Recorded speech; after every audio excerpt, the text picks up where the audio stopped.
자, 이제 기록형 강의 시작해 볼까요? 오늘 자료 하나 나왔는데 간단하게 이제 공부 방법에 대해서 좀 말씀드리고 시작하죠. 그러니까 사례나 뭐 선택형은 이제 그 저번 주 월요일 날 간단히 말씀드렸으니까 이제 기록형 좀 보시면은 그 오늘 자료 1페이지 보세요.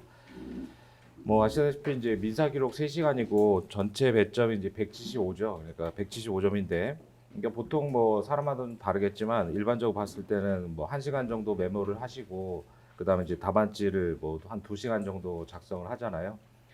그래서 이제 1시간 메모가 1시간이 넘어가면 조금 힘드니까 1시간 안에 끊는 연습을 좀 하셔야 되겠고 그다음 이제 2시간이고 보통 뭐 피고가 한 6명, 7명 나오잖아요. 그러니까 이제 피고 한 명당 한 20분 뭐 이 정도밖에 시간이 안 되잖아요. 그러니까 한 평균 한 6명 정도 나오니까 이제 한 명당 20분 정도 잡아가지고 써야죠. 그러니까 이제 그다음 메모법은 이제 기록에 따라서 말씀드릴 테니까 근데 이제 뭐 저기 메모법도 뭐 자기 나름대로 하면 되는 거잖아요. 뭐 특별한 방법이 있는 게 아니고 그래서 이제 칠판에다 이제 그린 대로 저도 뭐 제가 연수 날 때부터 만든 건데 그러니까 이제 뭐 제가 예시를 보여드릴 테니까 그걸 여러분들이 맞춰가지고 이제 하시면 되죠. 그러니까 보통 이제 메모법이 시중에도 보면 이렇게 표처럼 돼 있는 표로 돼 있는 것도 있잖아요. 그래서 이 표로 이렇게 해가지고 뭐 주장 항변, 재항변 어쩌고 돼 있는데 그건 사실 뭐 민사재판 실무에서 그러니까 판결문을 작성할 때는 피고가 어떤 주장하면 그게 이제 부인인지 항변인지를 정확하게 판단을 해야 된단 말이죠. 판결문 작성에서는 왜냐면 이제 피고가 부인하는 건 원고 주장 판단에 이제 들어가잖아요. 그러니까 이제 부인 판단은 별도로 판단할 필요 없고 항변은 판단해 줘야 돼서 그러니까 민사재판 실무 메모일 때는 뭐 주장, 항변, 재항변, 재재항변 이렇게 검토를 하는데 우리가 그렇게 할 시간이 없어요. 그러니까 그런 거 시중에 보면 이제 표처럼 돼 있는데 그거는 저기 판결문 작성에서 이제 민재실 할 때 메모법이고 우리가 변호사 시험에서는 피고가 주장하는 것들은 뭐 부인이든 항변이든 뭐 그런 거 따지고 있을 시간이 없잖아요. 근데 뭐 부인인데 뭐 항변하고 있다 이렇게 쓰면 이제 감점되니까 그냥 뭐 좀 이따 보시겠지만 피고는 뭐뭐라고 주장할 수 있다 그러면서 이제 법리로 깨는 그런 형태인데 그러면 이제 이게 뭐 기록이 한 50페이지 정도 나온단 말이죠. 40페이지에서 50페이지 정도 나오는데 이거 한눈에 봐야 되잖아요. 그러면 이제 그림을 이렇게 그려놓고 또 표를 만들면 이것도 그 A3 메모지도 뭐 뒤적거리고 하면 시간도 오래 가고 이게 한눈에 안 들어온단 말이죠. 그래서 제가 추천드리고 싶은 방법은 이렇게 이제 그림을 그리고 당사자 주장을 밑에다 간단하게 써놓고 그다음 뭐 페이지 번호 써면 되잖아요. 이걸 다 베낄 필요는 없으니까 그런 것들은 이제 진도 나가면서 해당 기록별로 말씀드릴 테니까 그걸 보고 여러분들이 나름대로 이제 메모법을 만드시면 돼요. 그러니까 자기 나름대로 뭐 그 약어 같은 것도 많이 만들고 그렇게 하시면 되는 거고 그래서 이제 뭐 1시간 정도 메모하고 실제 변시 기준으로 그래서 이제 2시간 정도 작성하시면 될 것 같고 그다음에 이제 뭐 주관식 표준 점수인데 보면 합격하시는 분들도 보면 한 뭐 기록은 뭐 80점 그러니까 민사 기록 보면 그러니까 전체 수석이 한 130점 정도 나오시던데 보니까 그러니까 이제 보통 합격하시는 분들도 민사는 한 80점에서 뭐 90점, 뭐 100점 이렇게 하는데 일단 한 100점 정도 목표로 해가지고 이제 그 뭐 공부를 좀 해야 되겠죠. 물론 목표한다고 뭐 다 되는 건 아니지만 일반적으로 합격하시는 분들 성적표를 보면 뭐 이제 80에서 뭐 스펙트럼 굉장히 넓던데 80에서 뭐 100점 정도가 그냥 무난하게 이제 전체 총점 한 900점 넘는 분들 기준으로 하면 그 정도가 되고 그다음 뭐 메뉴 조금 다르겠지만 제가 알아본 바에 따르면 이제 175점 중에 청구 치지가 한 70점 정도 왔다 갔다 해요. 그러니까 굉장히 크죠 청구 치지가 100점이. 그러니까 이제 청구 취지를 맞췄다는 거 결론을 맞췄다는 거고 그럼 결론을 맞췄으면 뭐 그 청구 원인도 제대로 잘 썼겠죠. 그러니까 청구 원인이 틀리면 뭐 청구 취지가 맞출 수 없으니까 그러니까 매년 조금 다르지만 한저 그 원점수로 따지면 175점 중에 청구 취지가 한 70점 정도 된다 이렇게 생각하시면 돼요. 그다음에 이제 뭐 청구 취지 쓰고 청구 원인 쓰고 물론 뭐 청구 원인 쓰고 청구 취지 나중에 쓸 수도 있겠지만 그다음에 예상되는 주장 같은 건 뭐 기록에서 보시겠지만 이제 피고들이 주장하는 거 다 법리적으로 판단하고 하면 돼요. 그럼 이제 중요한 게 우리가 이제 기록을 시험장에서 받으면 한 50페이지 정도 되잖아요. 그러면 처음에 이제 상담 일지가 나오는데 상담 일지를 한 10분 정도 계속 읽어야 돼요. 그래서 이제 상담 일지도 제대로 안 읽어가지고 지금 원고 이름이 김갑동인지 홍길동인지도 모르는 상태에서 마음이 급하니까 뒤에 막 이제 기록을 막 읽단 말이죠. 그럼 원고 이름도 모르는데 뒤에 기록이 면 시간만 낭비되는 거예요. 그러니까 정확하게 사실관계를 파악해서 물론 이제 완벽하게 이렇게 그릴 수는 없지만 그래서 앞에 그 상담 일지를 여러 번 읽어가지고 원고가 누구고 그다음에 저기 뭐 원고가 원하는 게 뭔지 이런 게 어느 정도 선 상태에서 뒤에 뭐 등기부나 내용 증명들을 읽으셔야 돼요. 그러니까 마음이 급하니까 대충 상담 일지 읽고 바로 뒤로 기록 넘어가면 이게 지금 토지 같은 것도 막 나오는데 이게 뭐와 관련된 토지인지 모르고 그런 상태에서 읽으면 시간 낭비니까 이제 제가 추천드리고 싶은 건 상담 일지를 한 이제 5분 10분 그 여러 번 읽어가지고 상담 일지 몇 페이지 안 되잖아요. 그러니까 상담 일지에 어떻게 보면 다 이제 답이 나와 있는 거기 때문에 상담 일지를 여러 번 읽어서 틀을 잡아야 돼요. 그 틀을 잡으면서 이렇게 이제 그림을 그려놓고 그래서 원고가 누구고 또 원고가 뭘 원하는지 이 정도는 세워놓고 뒤에 이제 뭐 등기부라든가 내용 증명 이런 것들을 읽으시는 게 맞아요. 그러니까 그게 안 된 상태에서 마음이 급하다고 뒤에 그 기록을 읽으면 오히려 시간만 잡아먹죠. 그러니까 어차피 뭐 기록이 한 50페이지 정도니까 그 뒤에 있는 것들은 빨리 읽을 수 있거든요. 그 자꾸 연습하면 등기부 같은 경우도 보면 다 읽어야 되는 게 아니잖아요. 그 포인트들이 있기 때문에 그런 것들은 이제 자꾸 기록을 많이 보다 보면 알 수 있어요. 그래서 1페이지 두 번째 문단에 뭐 10분 정도 반복해서 읽으시라. 이제 그게 그런 얘기고. 그다음 뒤에 이제 서면이 나오잖아요. 내용 증명이 이제 왔다 갔다 한단 말이죠. 그럼 내용 증명이 왔다 갔다 할 때는 안에 내용을 먼저 볼 게 아니라 누가 누구한테 보내는지 먼저 봐야 돼요. 그러니까 뭐 이제 채권 양도도 그렇고 뭐 통지서 이런 거 나오잖아요. 그럼 맨 밑에 이제 작성자가 나오고 누구 귀하 이렇게 나오죠. 그럼 뭐 또는 발신이 수신 이렇게. 그러니까 누가 누구한테 보냈는지를 먼저 보고 내용을 봐야지 내용만 보면 이게 어디 누구랑 관련된 건지 모르잖아요. 그래서 그런 것도 있고 그다음 뭐 부동산은 항상 나올 테니까 뭐 부동산하고 돈이 안 나올 수는 없잖아요. 그럼 부동산 같은 경우도 이렇게 그 뭐야 대충 이제 그 동이라도 표시를 해놔야 돼요. 그럼 이제 등기부를 봤을 때 이게 누구랑 관련된 부동산인지 이런 것도 보셔야 되고. 그래서 저는 이제 토지 같은 거 밑에다 그리고 이제 건물 같은 거 이제 위에다 그리고 이렇게 했는데 그것도 뭐 자기들 나름대로 그걸 공식 같은 거 만들어 보시고요. 그다음에 청구원이 쓰실 때는 가장 기본적인, 그러니까 가장 기본적인 거는 이제 형식적 기재 사항을 틀리시면 안 돼요. 그러니까 뭐 사행 취소해서 가입 반환 나왔는데 거기다가 막 6% 붙이고 소쪽부 붙이고 이러면 안 된단 말이죠. 그러니까 최소한 그런 것들을 맞춰줘야 돼요. 그래서 그런 거 자체가 틀리면 기본적으로 답안지 인상 자체가 안 좋아져요. 그래서 그렇게 되면 이제 전체적으로 마이너스가 되는 거죠. 그러니까 가장 기본적인, 그거 제가 써놨지만, 그러니까 그 뭐야 소송 비용 가집행 순서잖아요. 근데 그거를 이제 11월, 12월에 시험 볼 때도 그렇게 얘기해도 소송 비용 가집행 순서도 틀리게 쓴다. 저기 뭐야 바꿔 쓰는 분들이 있어요. 그렇게 이제 쓰게 되면은 전체적으로 답안지 인상이 안 좋아지기 때문에 아주 사소한 것 같아도 형식적 기재사항을 절대로 쓰시면 안 돼요. 그래서 뭐 등기 소송인데 등기에다 막 가집행 붙이고 막 이런단 말이죠. 그러면 그 점수가 좀 절대로 이제 그 고득점이 나올 수가 없어요. 그러니까 그건 뭐 제가 얘기하는 게 아니라 제가 뭐 다 들은 얘기들이니까. 그러니까 이제 사소한 것 같지만 그 기본적인 사항들을 꼭 지키셔야 돼요. 그러니까 예를 들어서 사행 취소에 가입 반환이 나왔다. 그러면 대부분 채점하신 분들한테 들어보면 10명 중에 그 답을 정확하게 맞추는 사람이 반도 안 된대요. 근데 답을 맞추는 게 중요한 게 아니라 이제 뭐 답을 맞추면 좋겠지만 답은 틀리더라도 이제 가입 반환 같은 거 나오면 이 판결 확정일 다음 날부터 다음 날까지 5% 이건데 그런 거 틀리면 이제 그건 뭐 완전 마이너스인 거죠. 그러니까 그런 걸 안 틀리도록 조심하셔야 되고 그런 건 이제 형식적 기재사항들을 이제 반드시 꼼꼼히 챙기셔야 돼요.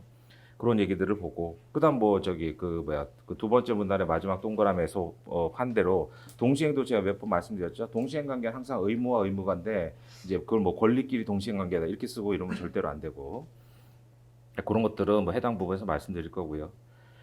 그다음 그 세 번째 문단에 보면 뭐 판례는 뭐 기본 강의 시간에도 말씀드렸다시피 이런 것들은 피고가 이렇게 주장하면 이 판례를 반박해서 배척하고 뭐 그런 것들이니까요. 그렇게 보시고 그다음에 주관식은 뭐 저도 수험생 오래 해봤지만 이제 몸이 좀 고생을 해야 돼요. 점수가 나오려면. 그러니까 객관식은 그냥 눈으로 열심히 봐도 되지만 주관식 사례 기록은 좀 열심히 하셔야 돼서 그 A3용지죠. 그 메모지 있잖아요. 그런 거 한 권씩 사셔가지고 뭐 형사공법도 있으니까 그러니까 메모를 많이 해보셔야 돼요. 그러니까 메모도 뭐 메모법 같은 거 물어보시던데 그건 자기들이 나름대로 많이 하면서 어차피 나만 보면 되는 거잖아요. 그 뭐 제출하는 것도 아니고. 그러니까 그거를 오늘 복습하실 때도 마찬가지예요. 이따가 저녁 때 복습하실 때도 그냥 메모한 거 이렇게 눈으로만 보지 마시고 직접 메모를 자꾸 해보셔야 돼요. 그래서 메모를 하셔가지고 스스로 자꾸 해보시고 그래서 이제 그 A3 용지 한 권씩 사셔가지고 1년 내내 다 쓰면 뭐 다 쓸 수 있도록 하셔야 돼요. 자꾸 이제 그냥 메모해 놓은 거, 그래도 심지어 뭐 남이 한 거 막 이렇게 빌려가지고 보던데 그 전혀 의미 없어요. 남들이 한 건 의미 없고 그러니까 저도 보여드리는 건 이제 샘플이니까 이걸 기준으로 여러분들이 자꾸 만드셔야 돼요. 그다음에 이제 그 저기 형식적 기장 말씀드렸고 그다음에 전형적인 목차가 기록형에서는 어떻게 돼요? 그러니까 보통 이제 피고들이 한 6명, 7명 나오니까 첫 번째에서 뭐 피고 뭐 이사한처럼 이제 뭐 김병철에 대한 청구 이렇게 쓰잖아요. 그래서 피고 김병철에 대한 청구 이렇게 쓰고 그다음에 이제 목차 세 가지죠. 그래서 가번에 해가지고 이제 청구 원인을 쓴단 말이죠. 청구 원인.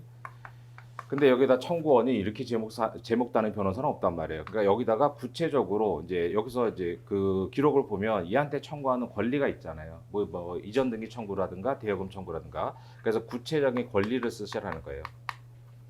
그래서 구체적인 권리네요. 그래서 청구 원인 이렇게 쓰면 좀 없어 보이잖아요, 답안지가. 그러니까 구체적으로 이제 김병철에 대한 청구권과 관련해서 뭐 매매대금 청구다. 그러면 이제 매매대금 청구권 이런 식으로 쓰시고. 그래서 여기 이제 주시상목행위잖아요. 그래서 시작은 이제 원고는이죠. 원고는 언제 피고 김병철과 목적물에 대하여 여기까지는 뭐 그냥 기록보험 쓸 수 있죠. 그러니까 이 행위를 이제 행위별로 외우시라는 거예요. 그래서 매매대금, 뭐 대여금, 그 다음에 뭐 저기 뭐야 이전 등기 청구 뭐 등등 많잖아요. 그러니까 뭐 원고는 며칠 날 피고 김병철과 X 토지에 관해서 뭐 세곡동 대지에 관해서 이거는 뭐 그냥 베끼면 되니까 요 행위를 외우셔야 돼요. 그래서 아까 얘기했죠. 형식적 기재 사항만 맞춰도 최소한 80점 나온다고요. 그러니까 그거마저도 못 맞추는 사람이 태반이라는 거예요. 그뭐 제가 얘기한 게 아니라 교수님들이 얘기하신 거니까. 그래서 요 행위별로 좀 외우시고 그다음에 이제 나번은 뭐예요? 예상되는 주장이잖아요. 그래서 피고의 뭐 예상되는 주장에 대한 반론에서 이건 이제 기록에 나온 것만 쓰시면 돼요. 그러니까 기록에 이제 뭐라고 피고들이 얘기하잖아요. 내용 증명에서 그 하나씩 번호 붙여가지고 이제 뭐라고 주장할 수 있습니다. 그러나 해가지고 법리 쓰고 배척하고 그다음 뭐 예를 들어서 뭐 이제 인정되는 건 이제 뭐 인정을 해줘야죠. 예를 들어서 뭐 동의항이나 유치권 인정된다. 그럴 때 뭐 상환이행 청구로 가겠다. 뭐 이런 식으로 가는 거죠. 그러니까 이런 것들은 이제 주어진 것만 쓰시기에도 바쁘니까 이제 주어진 것만 쓰면 되는 거고. 그래서 피고 이게 그러니까 이런 것들에 이제 그 좀 습관이 잘 들이면 사례보다 기록이 좀 편하신 분들이 그런 거잖아요. 여기 예상되는 주장들이 다 기록에 나오니까 그런 식으로 나오는 것도 쓰시고 그다음에 이제 답원에 뭐예요? 소결론이잖아요. 소결론. 그러니까 옛날에는 이제 손으로 옛날도 아니죠. 손으로 쓸 때는 이걸 쓰고 또 청구치 쓰니까 복잡했는데 그래서 이제 소작업일 때 저 손으로 쓸 때는 여긴 간단히 쓰고 이제 청구치에다 자세히 써라. 어차피 청구치 배점이 크니까. 근데 지금 뭐 CBT니까 여기다 다 쓴 다음에 긁어서 붙이면 되잖아요. 청구치에다가. 그래서 이제 피고별로 다 쓰고 소결론 쓴 다음에 소결론을 이제 청구치에 옮겨가지고 좀 다듬어야죠. 그러니까 소결론 부분에는 금원의 성격도 쓰잖아요. 뭐 소촉법 어쩌고 쓰는데 이제 그 뭐야 청구 취지에는 그냥 비율 뭐 금액만 쓰잖아요. 그런 것들 다듬어서 올리면 되죠. 그러니까 요 가나다 세 가지 목차에 맞춰가지고 약간 변형을 주면서 하여간 이 틀에 맞춰가지고 그냥 집어넣으면 돼요. 그리고 요건 사실이라는 것도 어차피 뭐 모든 시중에 보면 뭐 요건 사실 정리가 있는데 그것도 나중에 한번 특강을 할 거예요. 근데 그 제가 볼 때는 참 답답한 게 이게 요건 사실이 뭐 중요하다고 하니까 요건 사실도 아닌데 그러니까 사례 답안제 목차하고 요건 사실하고 다른 거잖아요. 근데 막 시중에 옛날 그 주관식 시험 때 보던 뭐 그런 사례 목차를 그 긁어가지고 붙여놓고 요건 사실이다 이제 이렇게 외우시고 계시는데 그건 아니고 그래서 이제 요건 사실은 그 이제 민재실에 있는 것도 위주로 해서 나중에 뭐 하루 날 잡아서 특강을 할 거예요. 그래서 뭐 그 뭐 도표로도 돼 있고 뭐 시중에 돌아다니는 거 많잖아요. 그 중에 정리해서 한번 할 테니까 그런 정도만 외우시면 되고 기록에 나온 것만 외워도 충분해요. 그러니까 이제 기록을 막 요건 사실에 맞춰 쓰는 게 중요한데 모든 쟁점들이 다 요건 사실이 있는 게 아니잖아요. 그러니까 이제 그 청구 원인에서 쓰는 거하고 그다음에 예상되는 주장, 그다음에 소결론. 그래서 특히 예상되는 주장이 한번 나올 거고 그 청구 원인은 몇 가지 틀만 외워두시고 그 외에는 그냥 사례 쓰듯이 쓰면 돼요. 그래서 모든 걸 다 요건 사실해 가지고 뭐 하실 건 아니니까. 그건 뭐 해당 부분에서 말씀드리고 그다음에 꼭 외워야 되는 요건 사실은 이제 뭐 해당 부분에 나오면 나올 때 정리해 드릴 거고 나중에 또 뭐 특강이든 뭐든 하여간 시간 좀 날 때 그때 할 테니까 일단 요번 순환에는 그 저기 7개념 시험 문제 위주로 모의심에서 다뤘던 거는 뭐 다 보실 테니까 그렇게 좀 정리하시면 될 거예요. 그래서 그 세 번째 문단 마지막에 전형적인 목차라고 얘기를 했죠. 그래서 청구원인의 제목을 청구원이 이렇게 다지 마시고 구체적인 청구권을 쓰시고 그다음에 내용을 주시상목경으로 가면 되고 그다음 예상되는 주장 그다음 소결론 그 소결론 올리시면 되고 그다음에 두 번째 문단에 뭐 민지법 등기법에서 그 부분들은 지금까지 변시에 출제됐던 쟁점들이에요. 그러니까 실제 변시 기록형에서 나왔던 것들이죠. 모의 시험이나 뭐 대부분 실제 변시 나왔던 거고 이제 모의 시험에 나오도 있고 그래서 그런 해당 부분들에서 나올 때마다 뭐 저기 일반 강의든 뭐 진모든 하여간 해당 부분에서 나올 때마다 설명을 드릴 테니까 그건 수업 계속 따라오시면 되는 거고. 그다음에 이제 복습을 하셔야 되잖아요. 근데 아시다시피 이제 오늘 문제 같은 경우도 뭐 쟁점 두 개밖에 안 된단 말이에요. 그러니까 실제 변시로 치면 뭐요 한 5분의 1밖에 안 되죠. 이 모의 시험 분량이. 그래서 실제 변시는 뭐 6, 7명씩 나오고 쟁점도 굉장히 어렵잖아요. 근데 모의 시험은 뭐 짧고 하니까 복습하실 때는 3시간씩 다 한 문제에 3시간씩 다 드릴 수는 없을 거고 그래서 짧게 하셔가지고 이제 오늘 저녁에 복습할 때 한 문제당 1시간 정도 해설 좀 읽어보시고 하고 예습하실 때도 마찬가지예요. 예습하실 때도 뭐 메모를 하시거나 이럴 때도 1시간 풀로 메모하면 안 되죠. 이거는 실제 변시로 치면은 오늘 그러니까 이제 17년도 6월달 시험 같은 경우는 변시로 치면 한 5분의 1밖에 안 되는 분량이잖아요. 그리고 또 쟁점도 다 이미 나왔던 거고 대부분 그렇기 때문에 짧게 하시고 그래서 변시하고 비슷한 난이도의 문제라든가 그다음 뭐 실전 문제들은 그 맨 마지막 문단에 있다시피 제가 이제 올해 한 8번 정도 예정이 되어 있는데 그거 가지고 뭐 보시면 돼요. 그래서 그거는 뭐 민재실 기준으로 해가지고 뭐 몇 가지 테마들을 정리하고 뭐 최신 판례 좀 집어넣고 해서 제가 뭐 이렇게 여러 가지 짜집게 해서 만든 거니까 그건 나중에 시험 보실 분들은 전체 일정이 조금 바뀔 수는 있겠지만 대부분 맞을 거예요. 그 1페이지 마지막 줄에 있는 게 올해 저 전체 일정이니까 총 한 8번 정도 그렇게 되면 8번 테마들을 가지고 뭐 웬만한 것들은 다 써보실 거고 그 제 8개 문제만 열심히 돌리시면은 실제 뭐 위에 있는 뭐 집행법이나 등기법의 중요한 쟁점들 그러니까 안 나온 것들 위주로 해서 그래서 이제 물론 나온 쟁점도 다른 형태로 그러니까 똑같은 뭐 테마 쟁점이어도 예를 들어서 뭐 추진 명령이어도 나온 거 말고 이제 다른 형태로 나오죠. 그러니까 추진 명령 한번 나왔다고 절대로 안 나온 건 아니잖아요. 근데 이제 실제 변시에 나왔던 쟁점 말고 그러니까 추진 명령에도 테마가 많은데 그 중에서 이제 다른 쟁점들이 나올 수 있으니까 그런 건 문제로 만들었으니까 그 8회 실전 문제는 그렇게 하시면 돼요. 변시는 뭐 어차피 뭐 680 보시거나 뭐 그런 분도 있겠지만 뭐요 모의 시험은 뭐 실제 변시하고 뭐 아시다시피 이제 그 출제 분량 자체가 굉장히 차이가 많이 나잖아요. 그래서 그런 것들은 뭐 제 문제 통해서 우리 한 8번 정도 볼 테니까 그렇게 좀 전체적으로 활용하시면 될 것 같고 그래서 해당 부분에서 이제 진도 나가면서 이제 말씀을 드릴게요. 그래서 그렇게 좀 보죠. 자, 진도를 나가 볼까요? 자, 이제 교재 페이지로 3페이지 보세요. 맨 앞에 이제 문제하고 뭐 작성 요령이 나오잖아요. 작성 요령 대부분 비슷하지만 실제 시험장 가서는 꼼꼼하게 읽어야죠. 그래서 이제 뭐 변호사 이름 나오고 그런 거 베끼면 되는 거고. 그 작성 요령 첫 번째 줄에 보면 항상 그 시험 보는 날짜가 저 소장 작성일이었죠. 그러니까 이제 여기 때는 17년 6월 22일. 그러니까 항상 뭐 시험 보는 날짜였으니까 뭐 이제 25년 1월 이렇게 되겠죠. 그래서 이제 나머지들은 뭐 다 비슷한데 근데 실제 시험장 가서는 꼼꼼하게 읽어봐야죠. 뭐 특이한 작성 요령을 또 제시할 수 있으니까. 그래서 3번에 보면 상대방이 명백히 의견을 밝히고 있어서 소송 중 방어 권고 제출될 것으로 예상되는 주장. 그러니까 이게 주장이 항변일 수도 있고 부인일 수 있단 말이에요. 근데 아까 이게 말씀드린 대로 민사재판 실무에서는 부인인지 항변인지 정확하게 판단을 해야 돼요. 그래야지만 이게 판결문에 어디에 들어간지를 써야 되니까. 그래서 민재실에서는. 근데 변호사 시험 소장에서 그게 필요 없어요. 그러니까 그거 할 시간도 없고 그러니까 다 그냥 피고는 뭐뭐라고 주장할 수 있습니다. 이렇게 쓰면 돼요. 그게 부인이든 항변이든. 근데 가끔 시중에 자료들 보면 그 민재실 거 그대로 베껴가지고 막 부인이 아닌데 막 부인이라고 아니 항변이 아닌데 막 항변하고 있다 막 이렇게 틀리게 쓰는 게 있는데 그거는 제가 볼 땐 답답한 얘기지만 그러니까 그렇게 쓰실 필요 없어요. 그러니까 우리가 변시 소장에 쓸 때는 뭐 부인이든 항변이든 피고가 뭐라고 주장하잖아요. 그럼 피고는 뭐라고 주장할 수 있습니다. 이렇게 쓰면 돼요. 항변할 수 있습니다. 이렇게 쓰면 안 돼요. 항변이 아닌 것도 있기 때문에.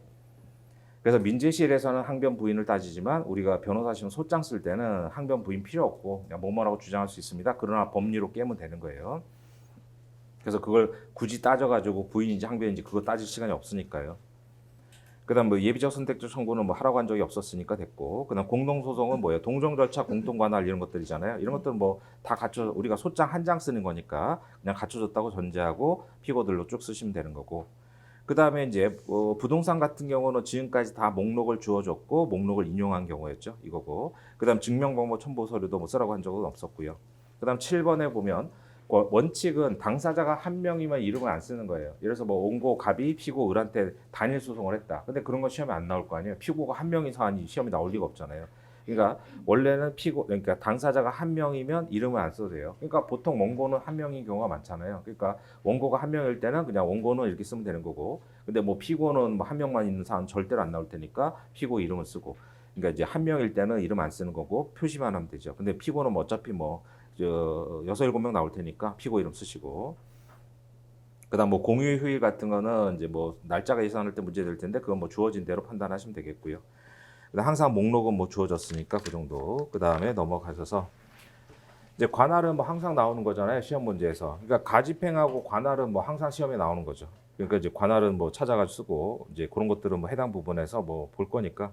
그다음에 5페이지 가셔서 그래서 상담 일지를 말씀드린 대로 상담 일지가 보통 뭐 한 두세 페이지 정도 되잖아요. 길면 뭐 네 페이지 넘어가고 하지만 그런 것들을 이제 꼼꼼히 읽으시라는 거예요. 여러 번 읽어가지고 이제 그 원고가 원하는 게 뭔지, 그다음 피고들이 어떤 법률 관계인지 대충 그림이 그려질 정도까지는 읽어야 돼요. 그래서 제가 볼 때는 한 그 메모 한 시간 중에 최소한 한 10분 정도는 계속 반복해서 읽어가지고 그 저 사실관계 파악이 어느 정도 된 상태에서 뒤를 보시라는 거예요. 그래서 이제 그 교재 5페이지에 매매 계약 관련해서 보시면 의뢰인은 그러니까 의뢰인 이름이 최기로잖아요. 그러니까 원고 이름이라도 정확하게 알 수 있어야지만 넘어간단 말이죠.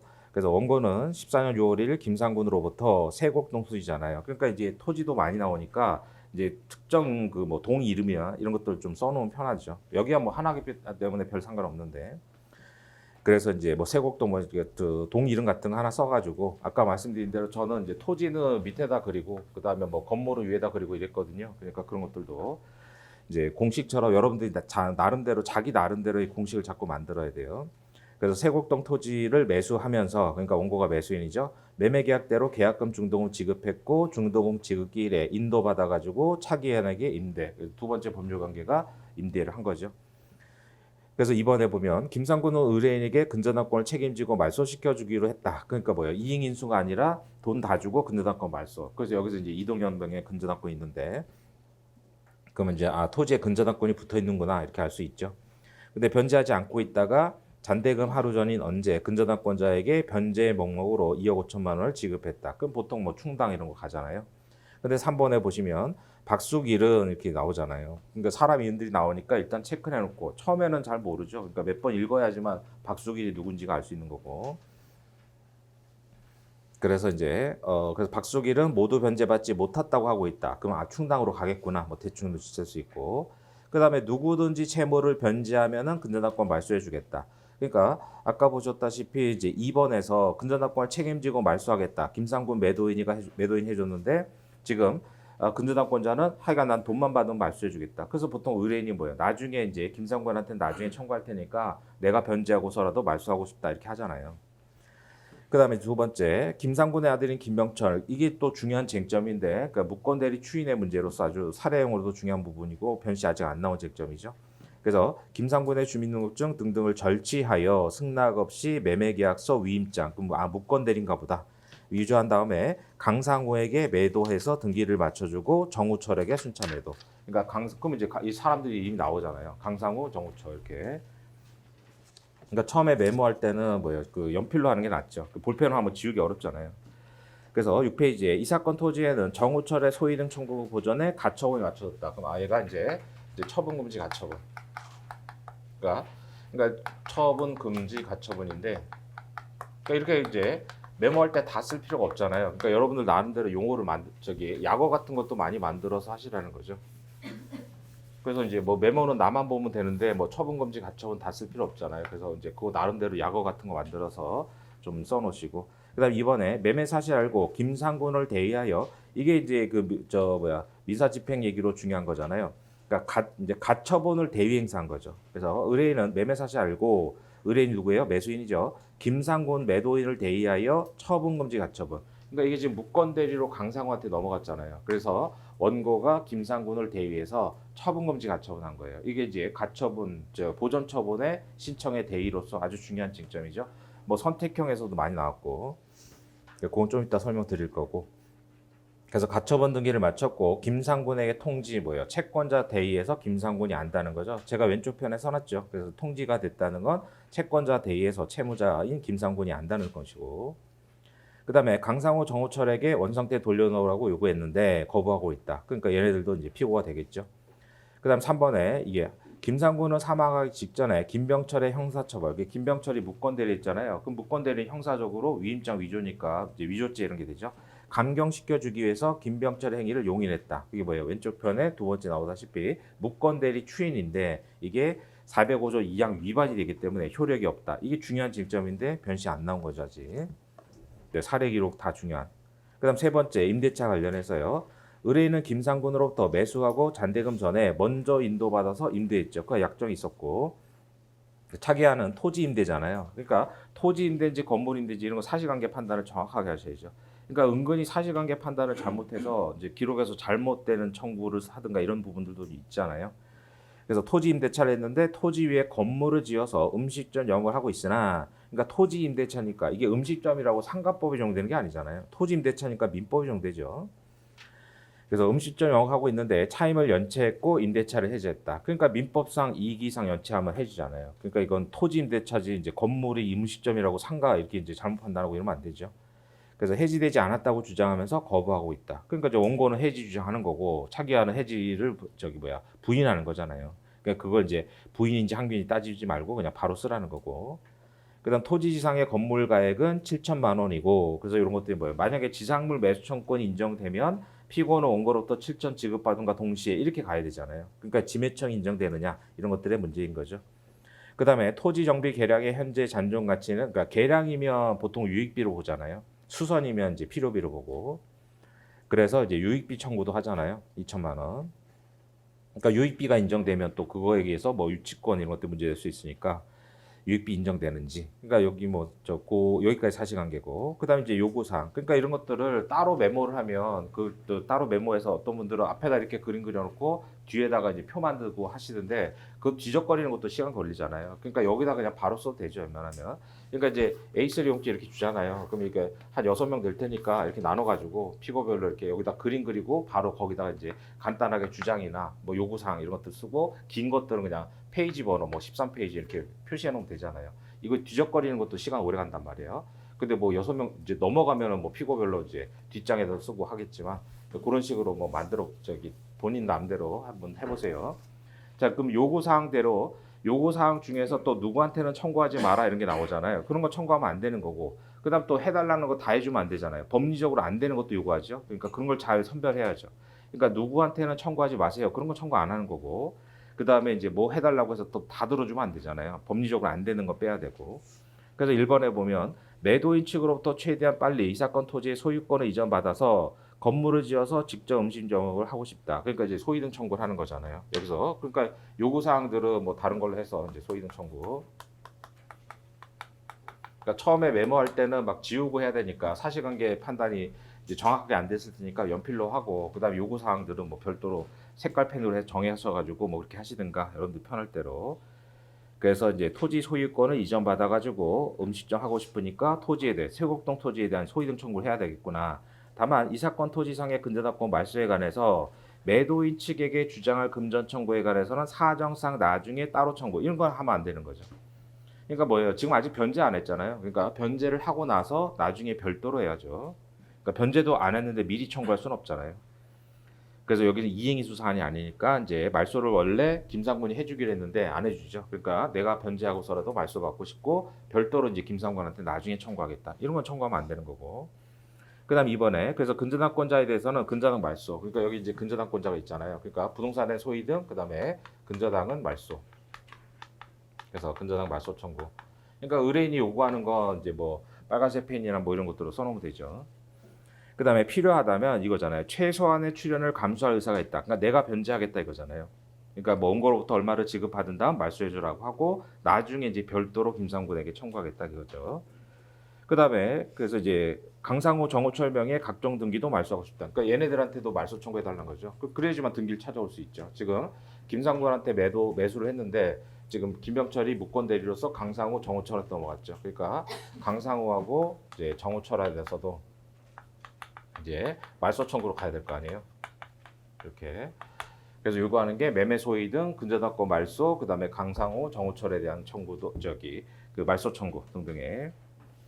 그다음 3번 이제 차기한과 관련해서는 토지 임대차잖아요. 차기한이 지은 건물을 철거하고 토지인도 받고 싶다. 그 여기죠. 그래서 차기한 상대로는 건물 철거, 토지 인도 이렇게 되는 거죠. 그러니까 이제 그 각각의 요구 사항들을 보고 그다음에 이제 피고들이 뭐라고 주장하잖아요. 그것도 바로 여기다 그냥 메모를 하시라는 거예요. 그럼 한눈에 들어오잖아요. 뭐 표 만들어가지고 하면 오히려 그게 더 뭐 사람마다 좀 스타일이 다르겠지만, 그러니까 그건 이제 여러분들이 선택할 문제죠. 나는 뭐 표 만들어서 보는 게 뭐 저기 더 빨리 볼 수 있다. 그러면 이제 앞에다 간단히 그림을 그리고 뒤에다 뭐 표를 만드시든가, 그건 뭐 각자 알아서 하시면 되는 거고. 그래서 여기까지 이제 뭐 이거 기록 간단하니까 그렇지만 여기까지 계속 반복해서 읽으셔가지고 정확하게 이제 사실관계가 어느 정도 그림이 그려진 다음에 뒤에 이제 내용들을 보시라는 거예요. 그러면서 내용 가지고 살을 붙이는 거죠. 그러니까 한 번 쭉 읽고 바로 넘어가면 헷갈리잖아요. 그러니까 원고 이름도 뭐 헷갈리고 이럴 정도가 될 테니까. 그래서 여기까지 그 뭐야 요구 사항까지, 즉 상담 일지를 여러 번 읽으시라는 거예요. 최소한 한 10분 정도. 자, 그럼 7페이지 가셔가지고 그러면서 이제 하나씩 살을 붙이면서 피고들의 주장 이런 걸 검토해야죠. 자, 7페이지 보세요. 그러면 항상 매매가 되면 매매계약서 나오잖아요. 그럼 이제 목적물에 세곡동이니까 뭐 여기는 뭐 부동산 하나라서 그렇지만 세곡동 됐고, 그럼 보통 뭐 매매는 어떻게 돼요? 계약금, 중도금, 잔대금 이렇게 나가잖아요.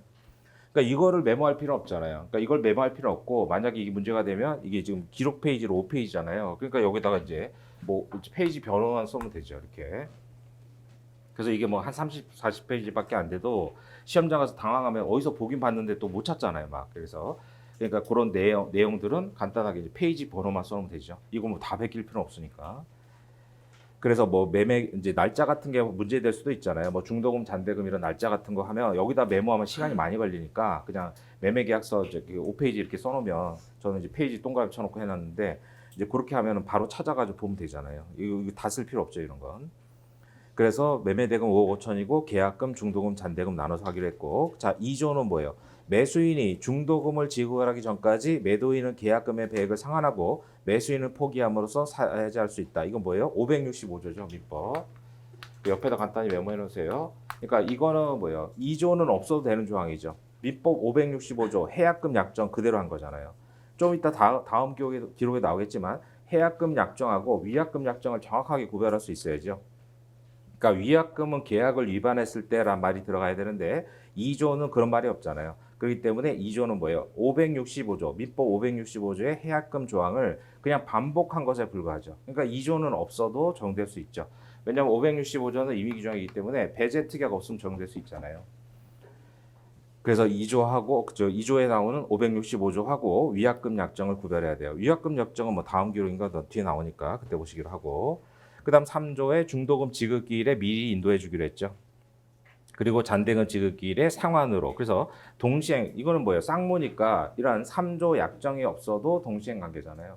그래서 이제 어느 걸 가지고 동시행 관계다라고 인정해도 상관없는데, 어떤 기록 채점평에 보면 이제 그 약정에 기한 동의항으로 주는 걸 이제 더 이제 배점을 많이 주시고, 만약에 쌍무계약이어서 동의항이면 뭐 감점하겠다 이런 채점 기준표도 제가 봤는데, 그러니까 되도록이면 이렇게 상환으로라고 돼 있잖아요. 그러니까 3조에.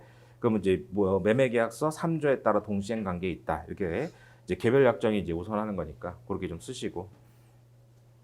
그다음에 그 당구장 표시 보세요. 매도인은 잔대금 지급기일 전까지 근저당권의 피담보 채무를 확실히 변제해서 책임지고 말소한다. 뭐예요? 이행인수 사안이 아닌 거죠. 그러니까 이행인수로서 뭐 매수인이 또 안겠다 이거 아니잖아요. 그래서 매도인이 다 말소해주고 깨끗한 걸 넘겨주겠다. 그러니까 이행인수 사안은 아니라는 거고.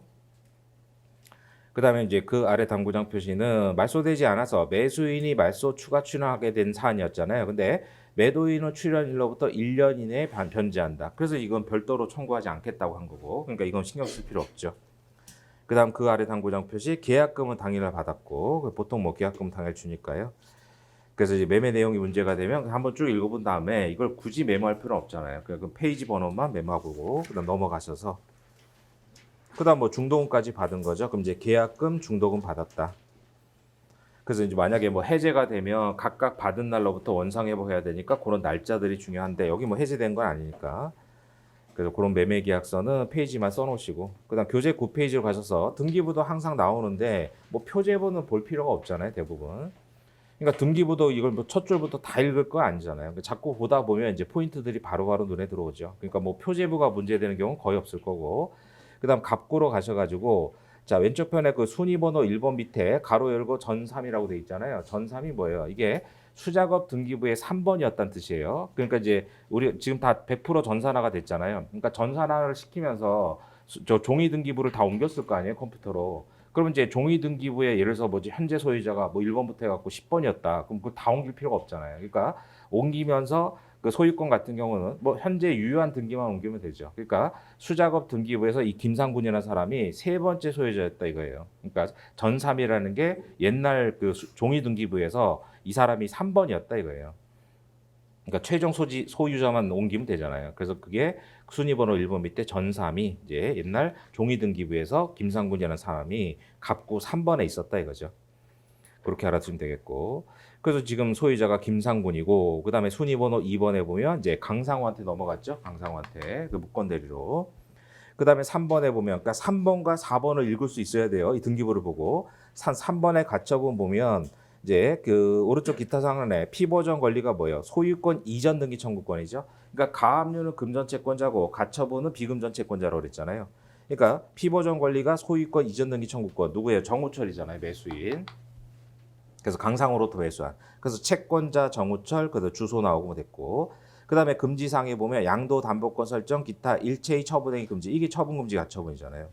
일체 처분행위 금지한다 이거예요. 그래서 이제 강상우가 무권 대리인을 통해서 매수를 했고 그 등기까지 받았죠. 그다음 강상우가 이제 정우철한테 팔았는데 아직 정우철한테 등기는 안 된 거고 그래서 정우철이 처분금지 가처분한 상태고 그다음 이제 4번이 이 기록의 핵심 중에 하나인데 4번에 보면 오른쪽에 피보전 권리가 뭐예요? 소유권 이전 등기 말소 청구권이죠. 이게 누구 거예요? 김상군 거란 말이에요. 그래서 이게 이제 그 기록에서 중요한 건데 자, 김상군이 이제 무권 대리잖아요. 그러니까 무권 대리로서 강성한테 소위 등 말소 등기 청구권이 있죠. 그래서 소위 등 이제 말소 등기 청구권.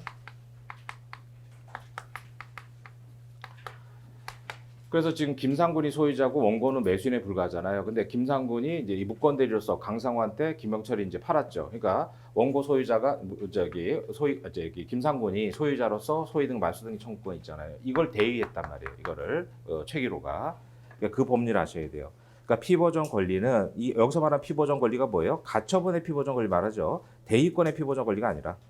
그래서 가처분 가압류도 요건이 두 가지란 말이에요. 피보전 권리, 보전의 필요성. 그래서 그 이름이 대위권의 요건하고 이름이 똑같잖아요. 그러니까 가압류 가처분이 대위로 들어가면 피보전 권리가 가압류의 피보전 권리인지 가처분의 피보전 권리인지를 구별할 수 있어야 돼요. 그래서 여기서 말한 피보전 권리는 가처분의 피보전 권리예요. 그러니까 가처분의 피보전 권리로서 김상군이 강상우한테 갖고 있는 말소등기 청구권. 그래서 이 말소등기 청구권을 가지고 하는 뭐예요? 처분금지 가처분을 그래서 처분 금지 가처분권을 이제 원고 체기로가 뭐예요? 대위하는 거죠, 대위. 그래서 이 말소등기 청구권, 김상군의 강상우에 대한 말소등기 청구권이 뭐예요? 가처분의 피보전 권리죠. 그래서 이거는 가처분의 피보전 권리예요. 가처분의 피보전 권리고. 그 다음에 이 처분금지 가처분권이 뭐예요? 이거는 채권자 대위권의 피대위 권리가 되죠. 피대위 권리.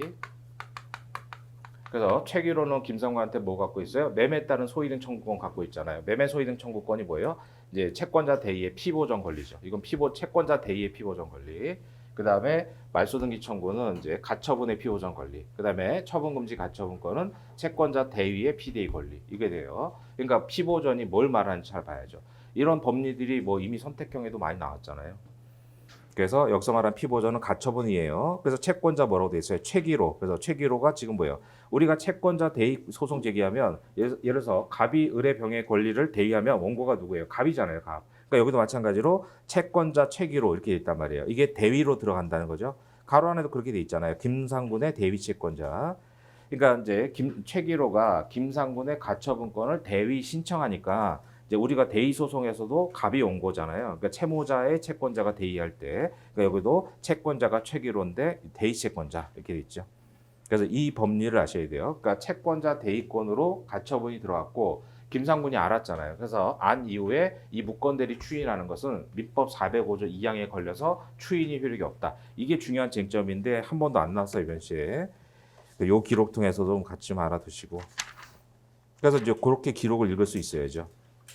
그런 문제예요. 뭐 김상군한서 강상구로 넘어갔고 그다음에 정우철이 매수인으로서 가처분했고 그다음에 이 기록의 핵심은 4번이죠. 이런 거 읽으실 수 있어야 되고 그다음에 10페이지 가셔가지고 요거는 뭐 많이 나왔잖아요. 그러니까 이동현이 근저당권 받고 부기등기로 넘어갔죠. 그래서 이제 순위번호 1번에 근저당권에서 채무자 김상군. 그러니까 여기도 이제 그 당시에 소유자가 김상군이고 채무자도 김상군이니까 별 문제 없지만 만약에 여기 채무자에 예를 들어서 홍길동 이렇게 돼 있으면 뭐예요? 김상군이 물상보증이 되는 거겠죠. 그러니까 여기는 아니지만 그런 것들도 판단할 수 있어야죠. 그러니까 소유자하고 채무자가 다르면 그 소유자가 누구예요? 물상보증일 거 아니에요. 그러니까 여기는 채무자 김상군이라고 되어 있고 그 날짜에 김상군이 소유자니까 문제 없지만 만약에 여기 채무자에 뭐 홍길동 이렇게 돼 있다면 아 김상군이 물상보증이구나 이렇게 알 수 있죠. 그다음에 그래서 이제 그 요건 많이 나왔잖아요. 그래서 근저당권자가 이동현이라는 사람이었는데 그래서 순위번호에 1-1번에 동그라미 쳐두시고 그러니까 이전은 어떻게 돼요? 소유권은 1번 소유권, 2번 소유권이 없단 말이에요. 그러니까 소유권 등기, 갑구는 순위번호가 그냥 독립등기로 1번, 2번, 3번, 4번 쭉 내려가죠. 그래서 아까 앞에 페이지도 그거였잖아요. 그래서 이제 김상군이 1번이고 강상우가 2번이었죠. 근데 제한 물건은 순서가 중요하잖아요. 그러니까 뭐로 넘어가요? 부기등기로 넘어가요. 그러니까 그런 것들은 뭐 선택형 대비로 나올 수 있고.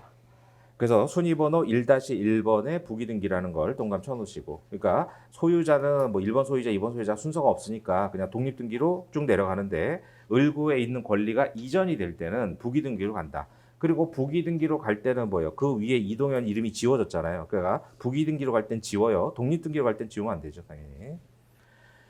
그래서 근저당권자 이동현이 지워졌죠. 부기등기로 갔기 때문에. 그래서 등기 목적에 1번 근저당권 이전됐고 그다음 등기 원인에 거기도 동그라미 쳐놓으세요. 확정 채권 양도.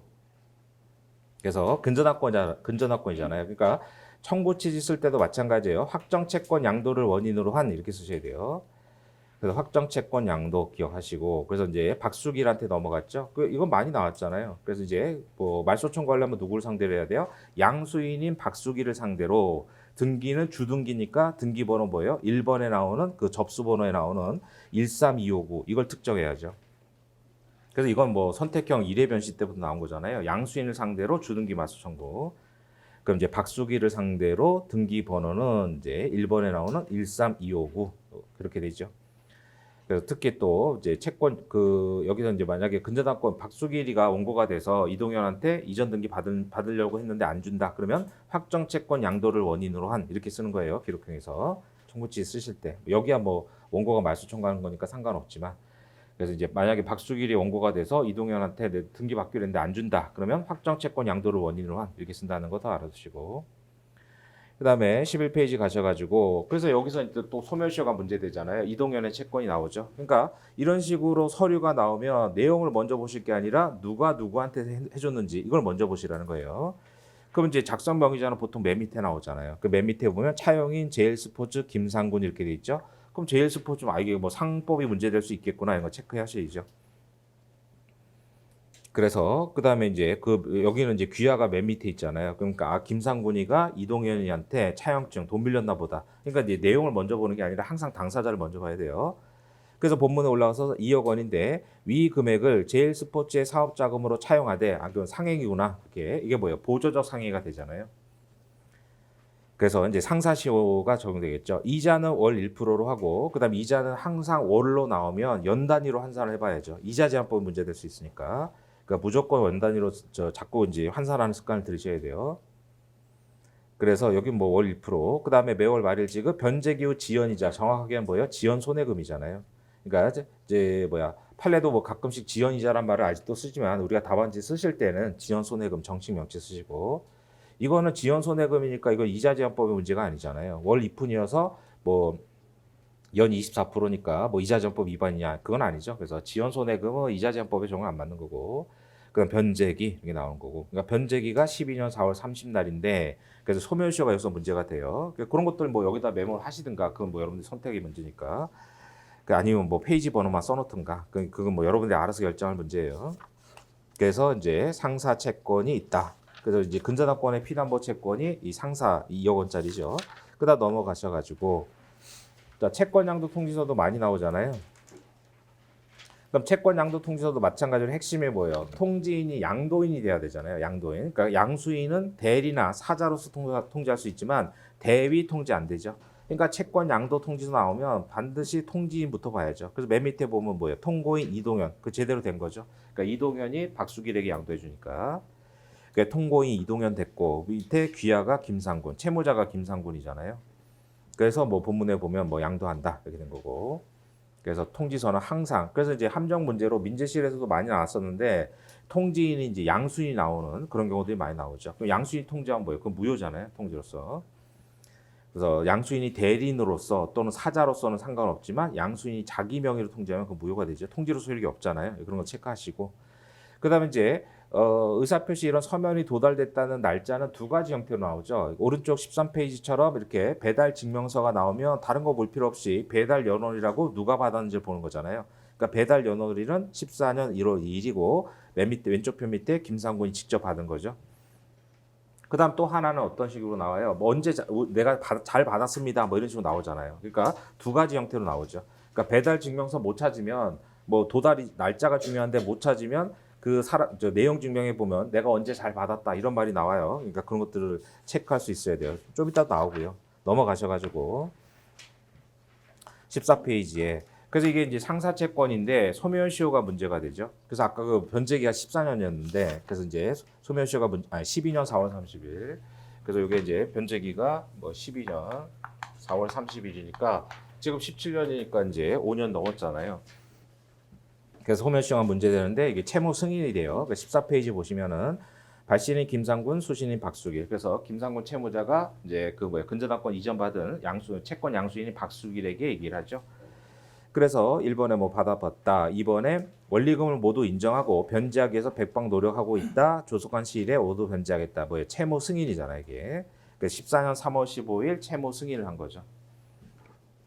그다음에 그 오른쪽에 가셔가지고 그다음 김상군이 또 이제 최기로에게 그러니까 김상군이 최기로에게 이제 매매 사안이죠. 세곡동 토지에 대한.